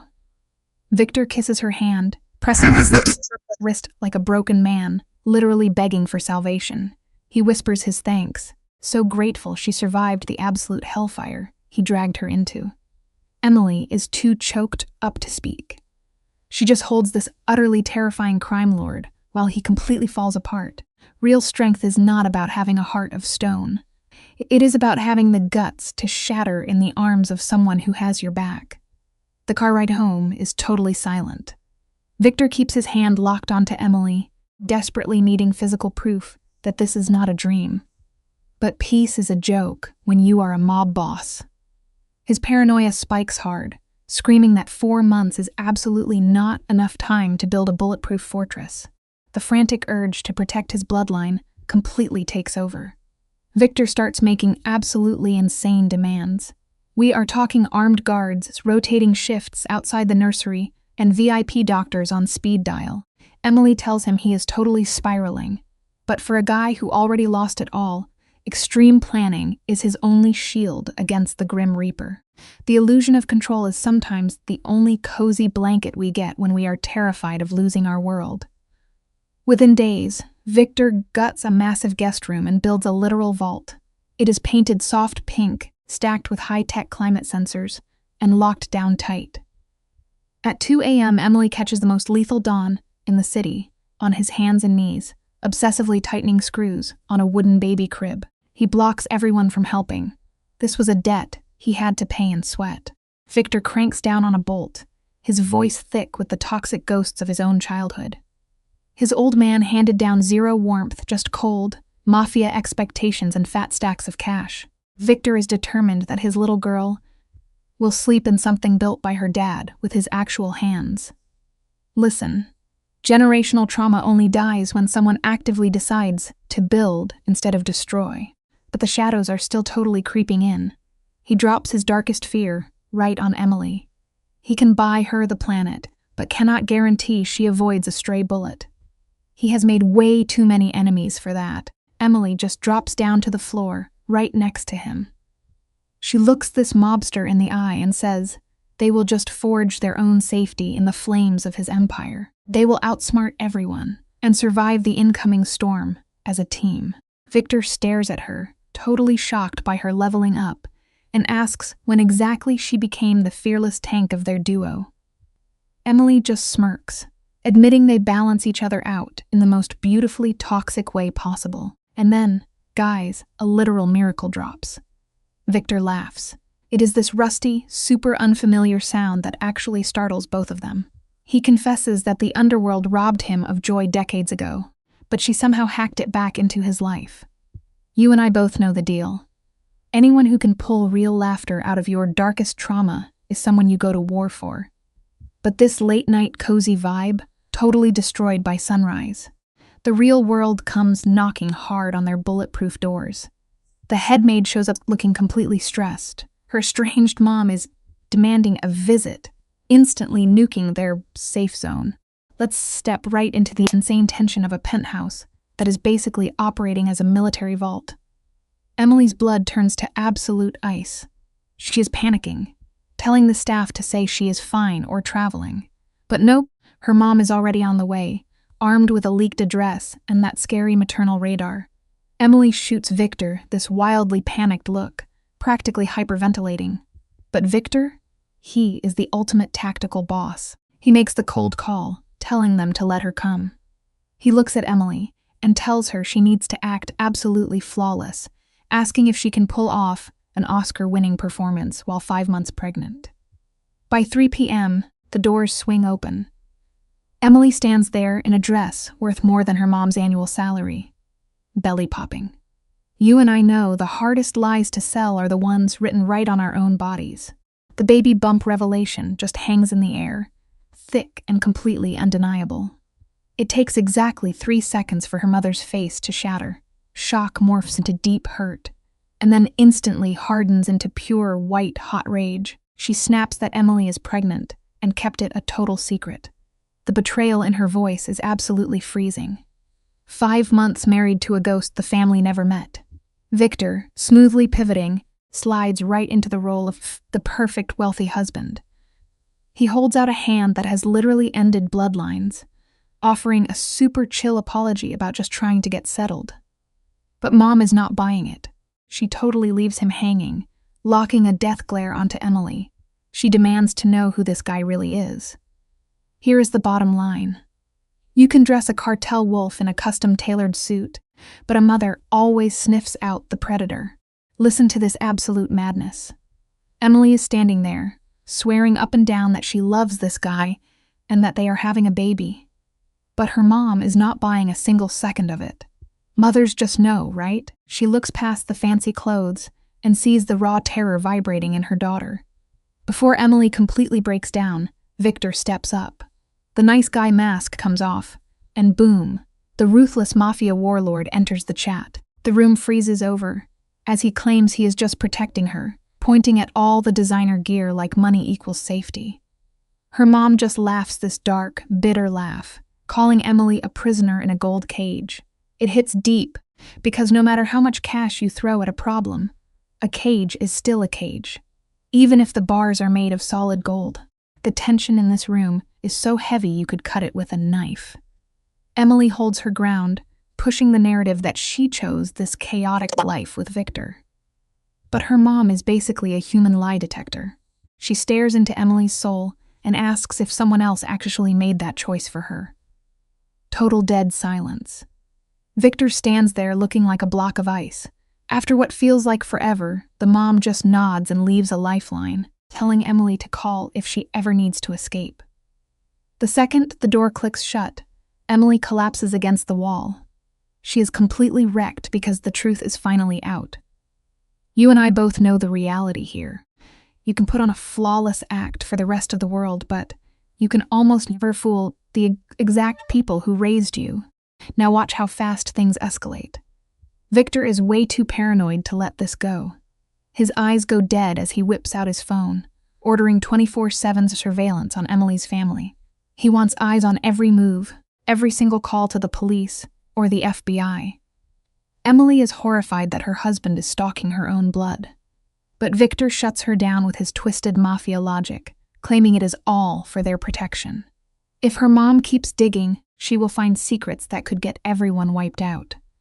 He grabs Emily, promising they are safe, but making it clear that survival requires total control. Here is a super dark lesson to swallow. Toxic people love to dress up their control issues as protection, but true love can never survive when it is trapped inside a cage of paranoia and shadows. Victor keeps pushing the narrative that he needs total access to keep them breathing. Emily is ready to fight, but she is just too drained. Heavily pregnant and boxed in, she just whispers her surrender. Victor pulls her into a hug and demands her trust, but her trust is completely bankrupt. Cut to later that night. The city is asleep, but Emily is wide awake. Victor rests his hand on her stomach, feeling their baby kick. She just stares at this terrifying guy in the dark. He literally stole her freedom, but somehow became the center of her world. It is totally wild how life works sometimes. The human heart completely ignores basic logic, and we often end up falling the hardest for the exact people who caused our trauma to begin with. The craziest part of all this? She actually loves him, even while her internal red flags are on fire. Victor calls it a psychological syndrome, but Emily knows it is pure survival. She is 6 months pregnant, and Victor is treating her like a high-stakes corporate merger. He packs the penthouse with experts and monitors her constantly. When she snaps and yells that she feels like a human incubator, Victor goes totally ice cold. He says she is the most important incubator in his empire. Absolutely savage, right? But 2 seconds later, this ruthless boss drops his work, gets on the floor, and gently massages her swollen feet. Humans are wild like that. Sometimes the most genuine moments of care hide right underneath the sharpest, most unfeeling words imaginable. Emily is sitting there in total shock. This dangerous guy has the gentlest hands, and he casually mentions that his late wife, Sophia, had the same pain. That name completely freezes the room. Suddenly, the scary mafia boss sounds shattered. He admits that saying her name brings back this brutal grief he refuses to process. Sophia was only 23, pregnant, and he genuinely thought they were untouchable. Then a rival crew sent a message and took her out just to break his spirit. His hands stop moving, and he drops the darkest truth ever it actually worked. It completely broke him. This is the tragedy of carrying heavy baggage. We build massive walls to keep out the pain of yesterday, only to realize we just locked ourselves inside the room with our own worst ghosts. For 10 long years, Victor went on an absolute rampage. He became the ultimate revenge machine, making rivals watch their own families drop before he finished them off. Anyone hearing a confession like that should sprint for the exit. Emily should be terrified. But looking at this broken guy, it finally clicks. His insane paranoia makes total sense now. He is terrified history will repeat itself. Victor swears he will burn the planet to ash before letting anyone touch her or the baby. Emily touches his face, admitting his darkness scares her, but not enough to make her leave. Stick with me here, because this shows how wild connection can be. Sometimes, the exact trauma that makes a person dangerous is the very reason we decide to stay and hold their hand in the absolute darkest times. Emily hits him with a massive truth bomb. She says she stays because his terrifying reputation keeps the rest of the world away, making his fear their ultimate shield. Victor flashes this dark, proud smile, knowing he molded her into a ruthless survivor. As he feels their baby kick, heavy guilt hits him like a truck. But Emily shuts down his apology instantly. In their underground world, basic morals are out the window. You are either breathing or you are getting buried. Victor leans down, kissing her stomach, then hand, and finally her lips. He confesses he loves her, even though he is completely unworthy. It is a brutal reality check. When you are fighting to survive, all those polite ideals just fade away, leaving only the raw truth of who you actually need to keep you alive. Hearing those words absolutely destroys Emily. Victor quickly steps in, telling her she doesn't need to say it back, because he knows he is a monster. He just needs her to know she isn't a business deal anymore. She is his entire universe. Emily cries as she lays out the cold facts. He kidnapped her, locked her in a cage, and stole every choice she ever had. Then her voice breaks as she admits the craziest twist of all. God help her. She is totally in love with him anyway. Victor kisses her like the world is ending, holding on like she is the last tank of oxygen in a burning building. Honestly, maybe she is. Real connection is never a perfect fairy tale. Sometimes it is incredibly messy, terrifying, and drags us right back to the exact person we were originally supposed to escape. A false labor alarm totally sends Victor into a complete meltdown. This hardcore boss is literally shaking, screaming for the armored cars, totally ignoring Emily telling him it is normal pregnancy pain. Victor is not taking any chances. They spend 4 brutal hours at the hospital, with Victor terrifying the doctors into running every test twice. On the quiet ride home, Emily has to pull him out of this massive panic attack. She grabs his shaking hand, makes him look at her, and promises their little family is safe. In the dark car, this absolute warlord finally cracks. He admits he has survived a million wars, but losing her would actually end him. It is crazy to think about. The people with the thickest, most terrifying armor on the outside are usually guarding the most fragile, traumatized hearts on the inside. All that Mafia bloodshed never broke this guy, but a life without Emily is the one fight he would lose. Emily squeezes his hand, telling him to stay the terrifying monster the streets fear, because that monster keeps them alive. He whispers that she was never supposed to fall for the villain. She just smiles and says she wasn't supposed to do a lot of things, but look where they are now. Jump to a few weeks later. Emily is dealing with intense late-night anxiety, pacing around the penthouse. It is 3 a.m, and she spots Victor standing dead, still in the dark nursery, staring at the empty crib like he is seeing ghosts. This is where the dynamic flips. The deeply broken people who used to terrify us often become the exact people we rely on to finally feel safe at night. Emily quietly asks if he is having trouble sleeping too. Victor sounds like he is drowning in pure guilt. He is standing there totally paralyzed, stressing over the thought of failing his kid, flashing back to all the lives he has ruined. What if his darkness destroys the baby too? Emily walks across the dark room, grabs his hand and presses it onto her disc. Like clockwork, the baby kicks. Emily looks at him and says the baby already knows his voice and already loves him. Hearing that completely breaks the ruthless boss. His face crumbles and he whispers that he doesn't deserve that kind of pure love. It is a massive reality check for everyone. Nobody really deserves that kind of unconditional love. Our only real job in this world is to wake up every single day and fight to actually be worthy of it.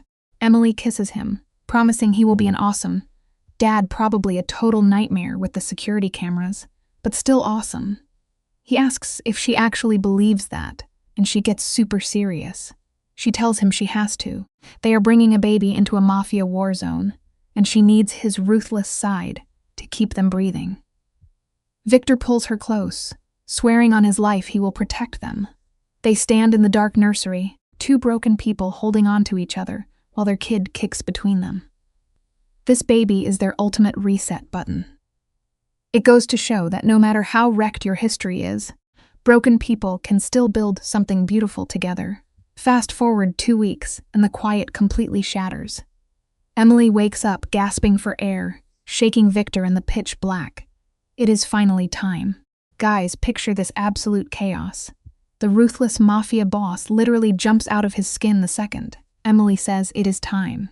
He is barking orders like a madman to get the car ready, acting all tough, but look at his hands. The dude who drops bodies without blinking cannot even tie his own shoelaces right now because he is shaking so bad.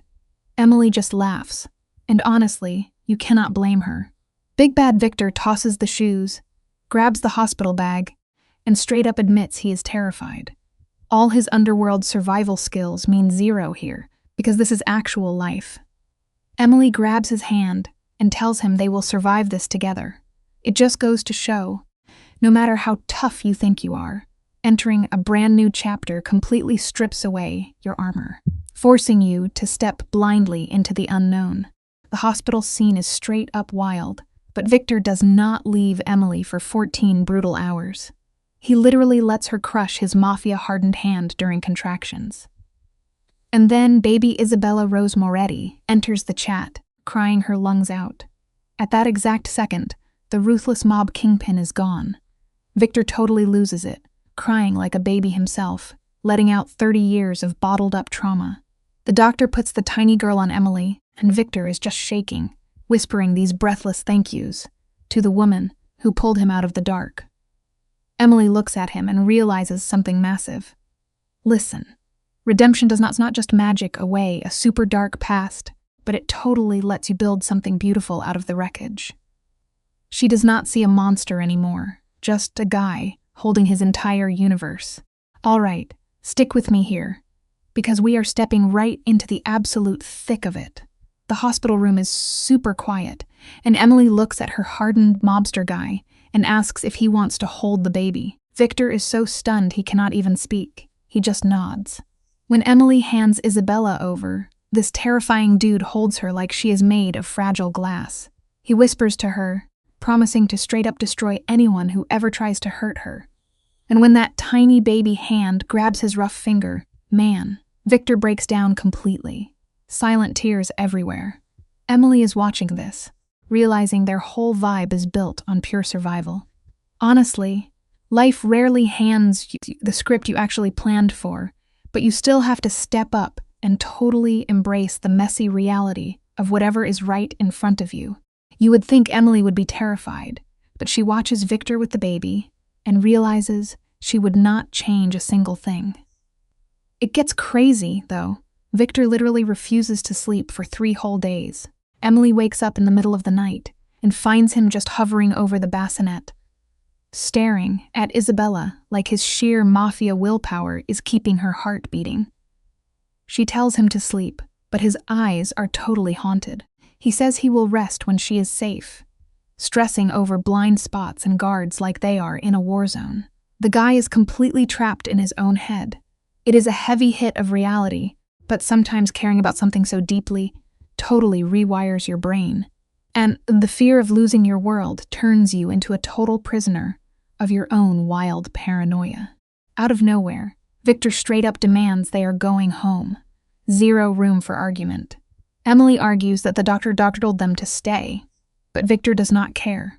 He literally says the doctor works for him now and will make house calls. The dude is running purely on raw terror, because hospitals have too many random variables, so they bolt. Victor is holding Isabella like she is the holy grail, keeping everyone away. When they hit the penthouse, it is basically Fort Knox. We are talking armed guards everywhere and fresh cameras tracking every single shadow. Emily is completely blown away by the madness. But think about it. The insane lengths we go to for a little peace of mind usually just end up building a cage. Trying to control every single thing is just panic, wearing a really nice suit. Victor drops Isabella in her crib and tells Emily she has no idea what is at stake. He knows his enemies will use the baby as a pawn, and he is not letting that slide. Emily is freaking out, asking if he plans to keep their kid locked in this vault forever. And Victor is dead serious when he says yes. Emily begs him to see reason, but the ghosts of his past are screaming. He looks right at her and drops a heavy truth bomb about knowing what it is like to lose a kid, and promises he will end anyone to stop history from repeating itself. You and I know perfectly well that our deepest scars totally hijack how we handle the future. But at some point, you just have to wake up and realize you cannot micromanage every single moving part of life, no matter how hard you try to force it. Emily grabs his hand and drops some serious wisdom, telling him they fight what they can, but they do not lock their kid away. She tells him they need to teach her how to survive, just like he taught her. Victor is still panicking over how tiny the baby is, but Emily reminds him she is a Moretti and way tougher than she looks. Fast forward, and their first week home is pure chaos. The baby is crying non-stop, and Victor is splitting his time between boss mode and dad mode. Then, at 2 a.m, Emily walks in and completely freezes. Victor is feeding the baby a bottle, but he has a loaded handgun sitting right on the changing table. She snaps at him for holding a weapon near the baby. It really shows how wild love is. It completely pushes us to the absolute edge of sanity. Victor totally brushes it off, claiming he checked the safety 3 times while staring at the baby. He casually drops that his crew intercepted some super shady intel. Some rival mob family is snooping around the hospital security tapes. Emily is instantly stressed and asks what that means. Victor grips the baby bottle so hard his knuckles go white. He tells her he already sent a massive threat to the underworld. If anyone even looks at Isabella, their whole bloodline is done. Emily is shocked, realizing he is literally declaring war over a baby. But Victor is hollow, saying there is a big difference when it is his baby. Look, when absolute fear grabs hold of a guy who only speaks the language of violence, his sheer panic is always going to look exactly like pure, unhinged rage. Once the baby finishes her bottle, Victor throws her on his giant shoulder, patting her with a gentleness that totally clashes with his Mafia boss status. When she lets out a tiny burp, the guy lights up like he just witnessed magic. He whispers that she is perfect, and that is exactly what terrifies him the most. Emily is watching this legendary hitman cradle a newborn, and the contrast is absolutely wild. She tries to get him to bed, saying they will deal with the rival family drama tomorrow. But Victor goes ice cold. He tells her there is no problem, because by tomorrow that family will literally cease to exist. The crazy thing about human nature is that sometimes the actions we take, out of pure, devoted love, look exactly like straight-up villainy to the rest of the world. Sure enough, by sunrise, anyone plotting against their kid is 6 feet under. Now you and I both know Emily should be completely horrified by this bloodbath, but honestly, she just feels this massive rush of cold relief. Those randoms threatened her child, and keeping Isabella safe easily beats having a spotless conscience. She even questions her own morals, but still tells him, "Thank you." Victor drops his deadly glare, and they just hold each other while their enemies are wiped off the map. Fast forward 3 weeks, and Isabella drops her first real smile. Emily finds Victor standing there, completely frozen, with heavy tears rolling down his scarred face. Peace is never free, guys. It always forces you to stare in the mirror and decide exactly what you are willing to burn down to keep it. Victor is an emotional wreck, his deep voice completely cracking, as he tells Emily the baby just smiled at him. Emily tries to play it off, saying it is probably just gas, but Victor is having none of it. He is gently tracing the baby's cheek, absolutely convinced she knows her dad. It is a crazy scene. This is the exact same guy who ordered a total mob wipeout hours ago, weeping over a baby grin. Emily tells him his daughter loves him, but Victor is super insecure, wondering how she could love him if she knew his dark past. Emily hits him with the truth. Isabella knows he would literally burn the planet down to keep her safe. Honestly, sometimes that raw, fierce urge to protect is absolutely species of broken soul, and it is more than enough to anchor a struggling family. When Isabella hits 6 weeks old, Things get crazy. A total blast from the past knocks on their armored door. Emily's mom just shows up out of nowhere. Marco, the top Mafia enforcer, tries to block her, but she physically shoves past him, demanding to see her grandkid. She literally tells Marco to shoot her or step aside. Victor steps out of the shadows looking incredibly dangerous, telling her to back off, but this lady does not even blink, daring Victor to explain why he keeps Emily's family locked out. Victor actually respects the sheer nerve and gives her exactly 1 hour. Emily walks in holding the baby, and her mom's tough exterior instantly breaks. We spend so much energy building these massive walls, but true family always finds a way to smash right through our heaviest defenses. Emily's mom grabs the baby with shaky hands, calling her beautiful but totally throwing shade at the Italian mobster name. Then she hits Emily with the ultimate heavy question, asking if she is actually happy. Emily could totally lie, but she goes for the dark truth instead. She admits she is surviving, and some days, loving Victor so intensely is just terrifying. She completely understands how this toxic mafia life looks to normal people. Her mom tries to drop a warning about dangerous guys, but Emily just pulls her baby back, shutting it down.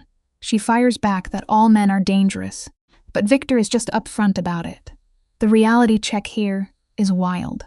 Sometimes you adapt to the dark so perfectly that the normal everyday daylight actually starts to burn, fundamentally changing who you are.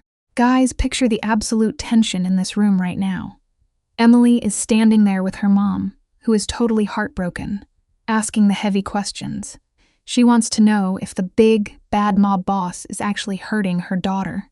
But here is the massive plot twist. Emily just shakes her head with this totally broken smile. The sweet, innocent girl her mom raised? Yeah, she is long gone, completely wiped out by Victor and his dark world. He loves her, sure, but in that absolutely unhinged, possessive, ticking time bomb kind of way.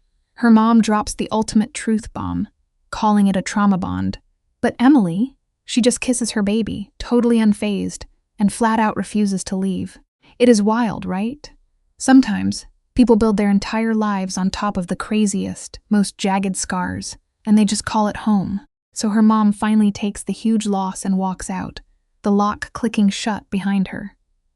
Literally 1 second later, Victor melts out of the shadows like an absolute ninja. He looks grim and declares that the mom is going to be a huge problem. But Emily does not even flinch. She just shifts the baby and hits him with the coldest reality check. Of course, she is a problem. She is family. When Victor asks what happens if she crosses the line, Emily looks this ruthless enforced dead in the eyes and says they will handle it together. Victor just kisses her forehead, admitting he has completely corrupted her. It just shows that even in the absolute darkest, most twisted setups, tiny moments of weird grace still manage to slip right through the cracks. Then, out of nowhere, the craziest thing happens. Little Isabella lets out this bubbling laugh that literally stops the world from spinning. Victor completely freezes, absolutely stunned. Emily is casually recording on her phone and tells him to do the funny face again. This hardened, cold-blooded killer actually scoops up his kids and spins her around while she screams with pure joy. Emily watches this terrifying guy holding the baby she never even planned to have, and it hits her like a ton of bricks. She is actually happy. Not despite all the insane mafia drama, but literally because of it. It just goes to show you sometimes the exact toxic chaos that shatters your life into pieces gives you the tools you need to build something beautifully your own. Later that night, the bedroom is completely silent, except for little Isabella breathing between them. Victor places his scarred hand right over Emily's. Get this, he wants more. More kids, a bigger family, no more cold contracts keeping them chained together. He is dropping his mob boss mask and begging her as a real husband, not some terrifying captor. Emily just stares back, seeing all this desperate hope in the eyes of a dude who usually only knows how to destroy things. She hits him with the ultimate cliffhanger, telling him to ask her again in exactly 1 year, assuming they even survive the madness coming their way. It is a wild reality check. But true, sometimes the absolute most stunning things manage to bloom right out of the darkest, most toxic dirt. That tiny, quiet glimmer of hope was literally the only thing keeping Victor going. Fast forward 6 months, and Isabella rolls over for the very first time. Victor completely loses his mind, ripping the phone off the wall to call Emily at the gym. Like he just saw water turn into wine. But by the 9-month mark, the kid starts crawling, and that insane mobster paranoia sneaks right back into his head. He starts patting every single corner and locking up the house like it is a maximum security prison, completely terrified of the world. You and I both know how it goes. We all try to build these massive walls to keep the pain far away. But here is the raw truth: you cannot bubble wrap a kid forever. You just have to hold on tight and help them dodge the sharp edges. Every time Emily pushes back against his crazy, suffocating rules, Victor practically snaps.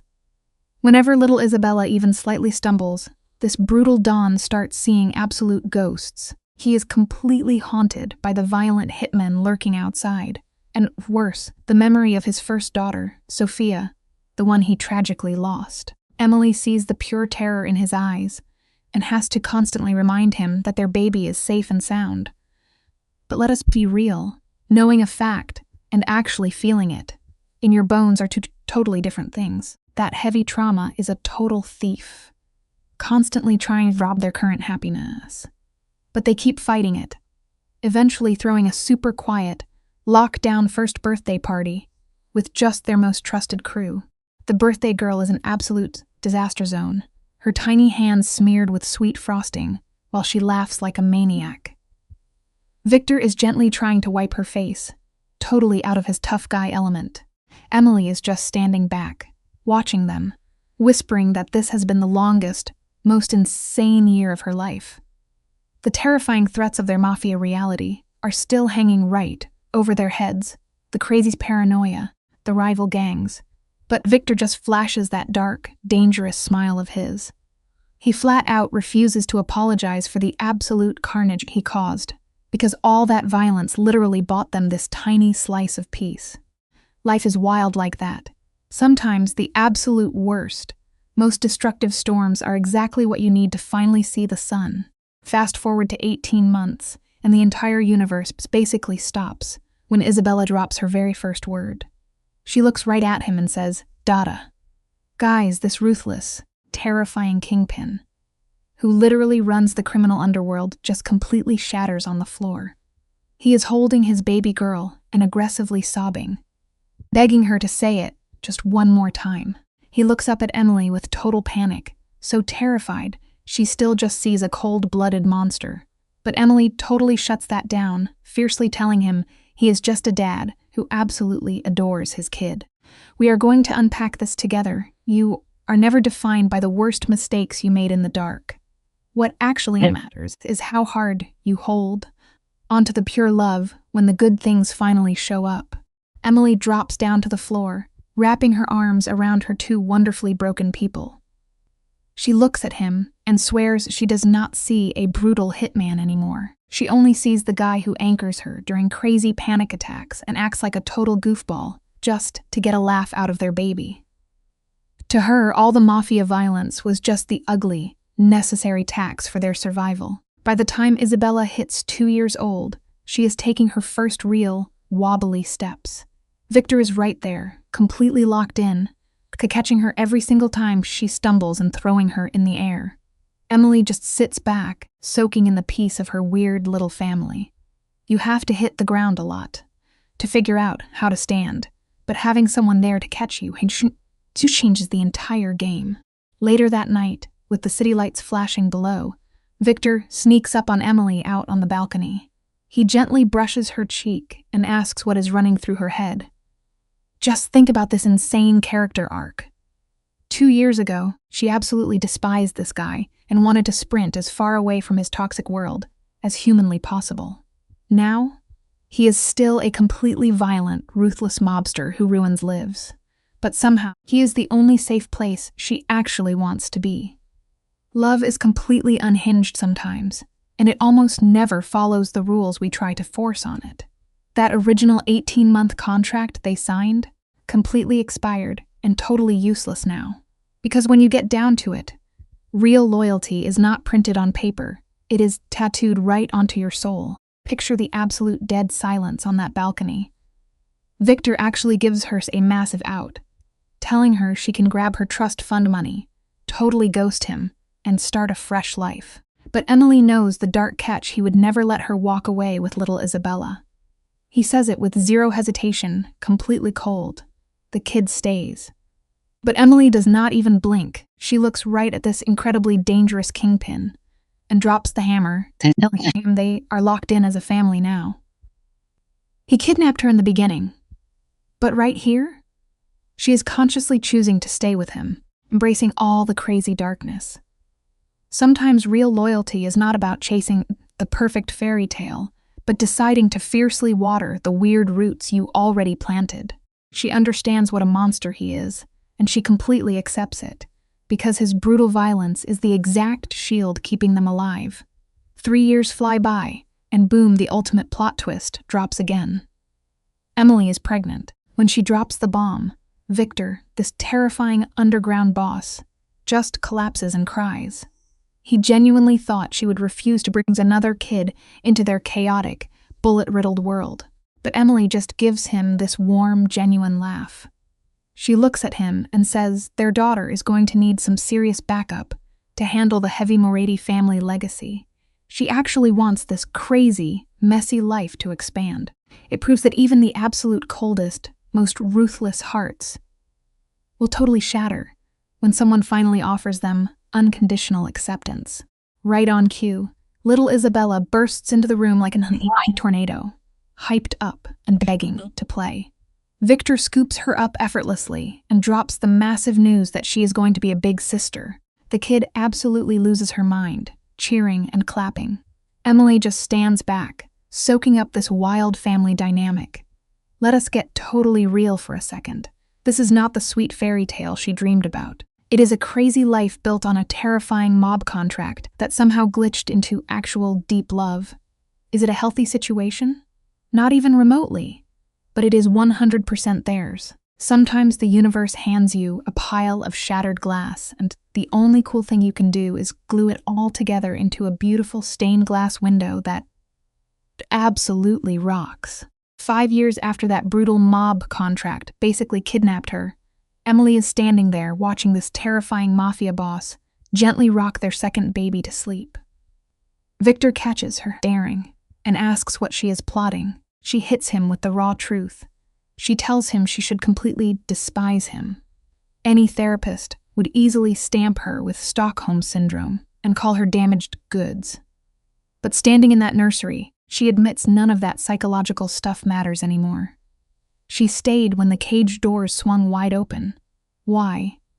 Because underneath all the insane mafia terror, this guy gave her an unbreakable purpose and a real family. It proves that sometimes, the exact things that try to destroy you are the perfect tools to build an absolutely bulletproof life. Guys, picture this absolute madness. Emily looks this terrifying mafia boss dead in the eyes and straight up admits he broke her just to rebuild her into an absolute savage. Victor just gives her this heartbreaking smile because, honestly, he knows she is completely right. They are standing there in the baby's room, a whole family built on top of straight-up violence and chaos. That innocent girl who sold her soul to save her family, completely gone. Now she is the undisputed queen of the underworld, and the craziest plot twist of all? She wouldn't change a single second of it. You and I both need to remember this life lesson. Love does not always come with red roses and sweet texts. Sometimes it is forged in pure fire, taught by literal monsters who figure out how to be human just to protect their family. So here is where the story gets wildly unhinged. In a brutal world where you either adapt or get wiped out, our hostage literally catches feelings for the mob boss who ruined her life. Victor Moretti took her freedom and demanded an heir like some kind of villain, but she hit him with the ultimate reverse Uno card. She gave him straight-up redemption. Did the guy deserve it? Not even a little bit. But that is the wild thing. about broken people. They always manage to find other shattered souls and piece themselves back together. Later on, lying next to the absolute menace she used to be terrified of, Emily whispers the craziest confession ever. She is actually glad he kidnapped her. And honestly, the life lesson here is pretty wild. True growth means finding you right in the middle of a massive storm you never even asked for. Bro, the tension in this scene is completely off the charts. Victor immediately pulls her close, literally shaking, telling her never to say she is glad she got taken. Even this ruthless Mafia Don knows how toxic he was at the start, realizing his actions were totally unforgivable. But Emily just casually places her hand over her stomach, where baby number 3 is already on the way. She looks at this dangerous man and says all that trauma just paved the road to this exact peaceful moment. Victor is literally choking up, calling her either the most damaged person on earth or the ultimate boss. Emily just deadpans and says she is both. Here is the big takeaway for us today, guys. You can never find real peace by pretending your scars do not exist. You only find it when you actively choose to let those deep wounds heal up. You literally have to picture this insane glow up. The same terrifying hitman, who used to walk through a hail of bullets without blinking, is now paralyzed by the thought of losing his family. But listen, that fear does not make Victor weak at all. It makes him hyper-careful and actually human. And then we have Emily. Just 5 years ago at 22, her own garbage dad sold her to the mob to save his skin. One piece of paper ruined her life in 10 seconds flat. Now, she is 27, raising a squad of kids, and married to the guy who burned her old life down just to build her a solid gold throne. She runs a literal blood empire now. If you handed her an eraser to wipe out that original contract, she would throw it away and sign the paper all over again. The lesson? Sometimes the very things meant to destroy us become our biggest source of power. We have all had those late nights wondering how a disaster turns into a massive win, right? This saga hits us with a seriously heavy truth bomb.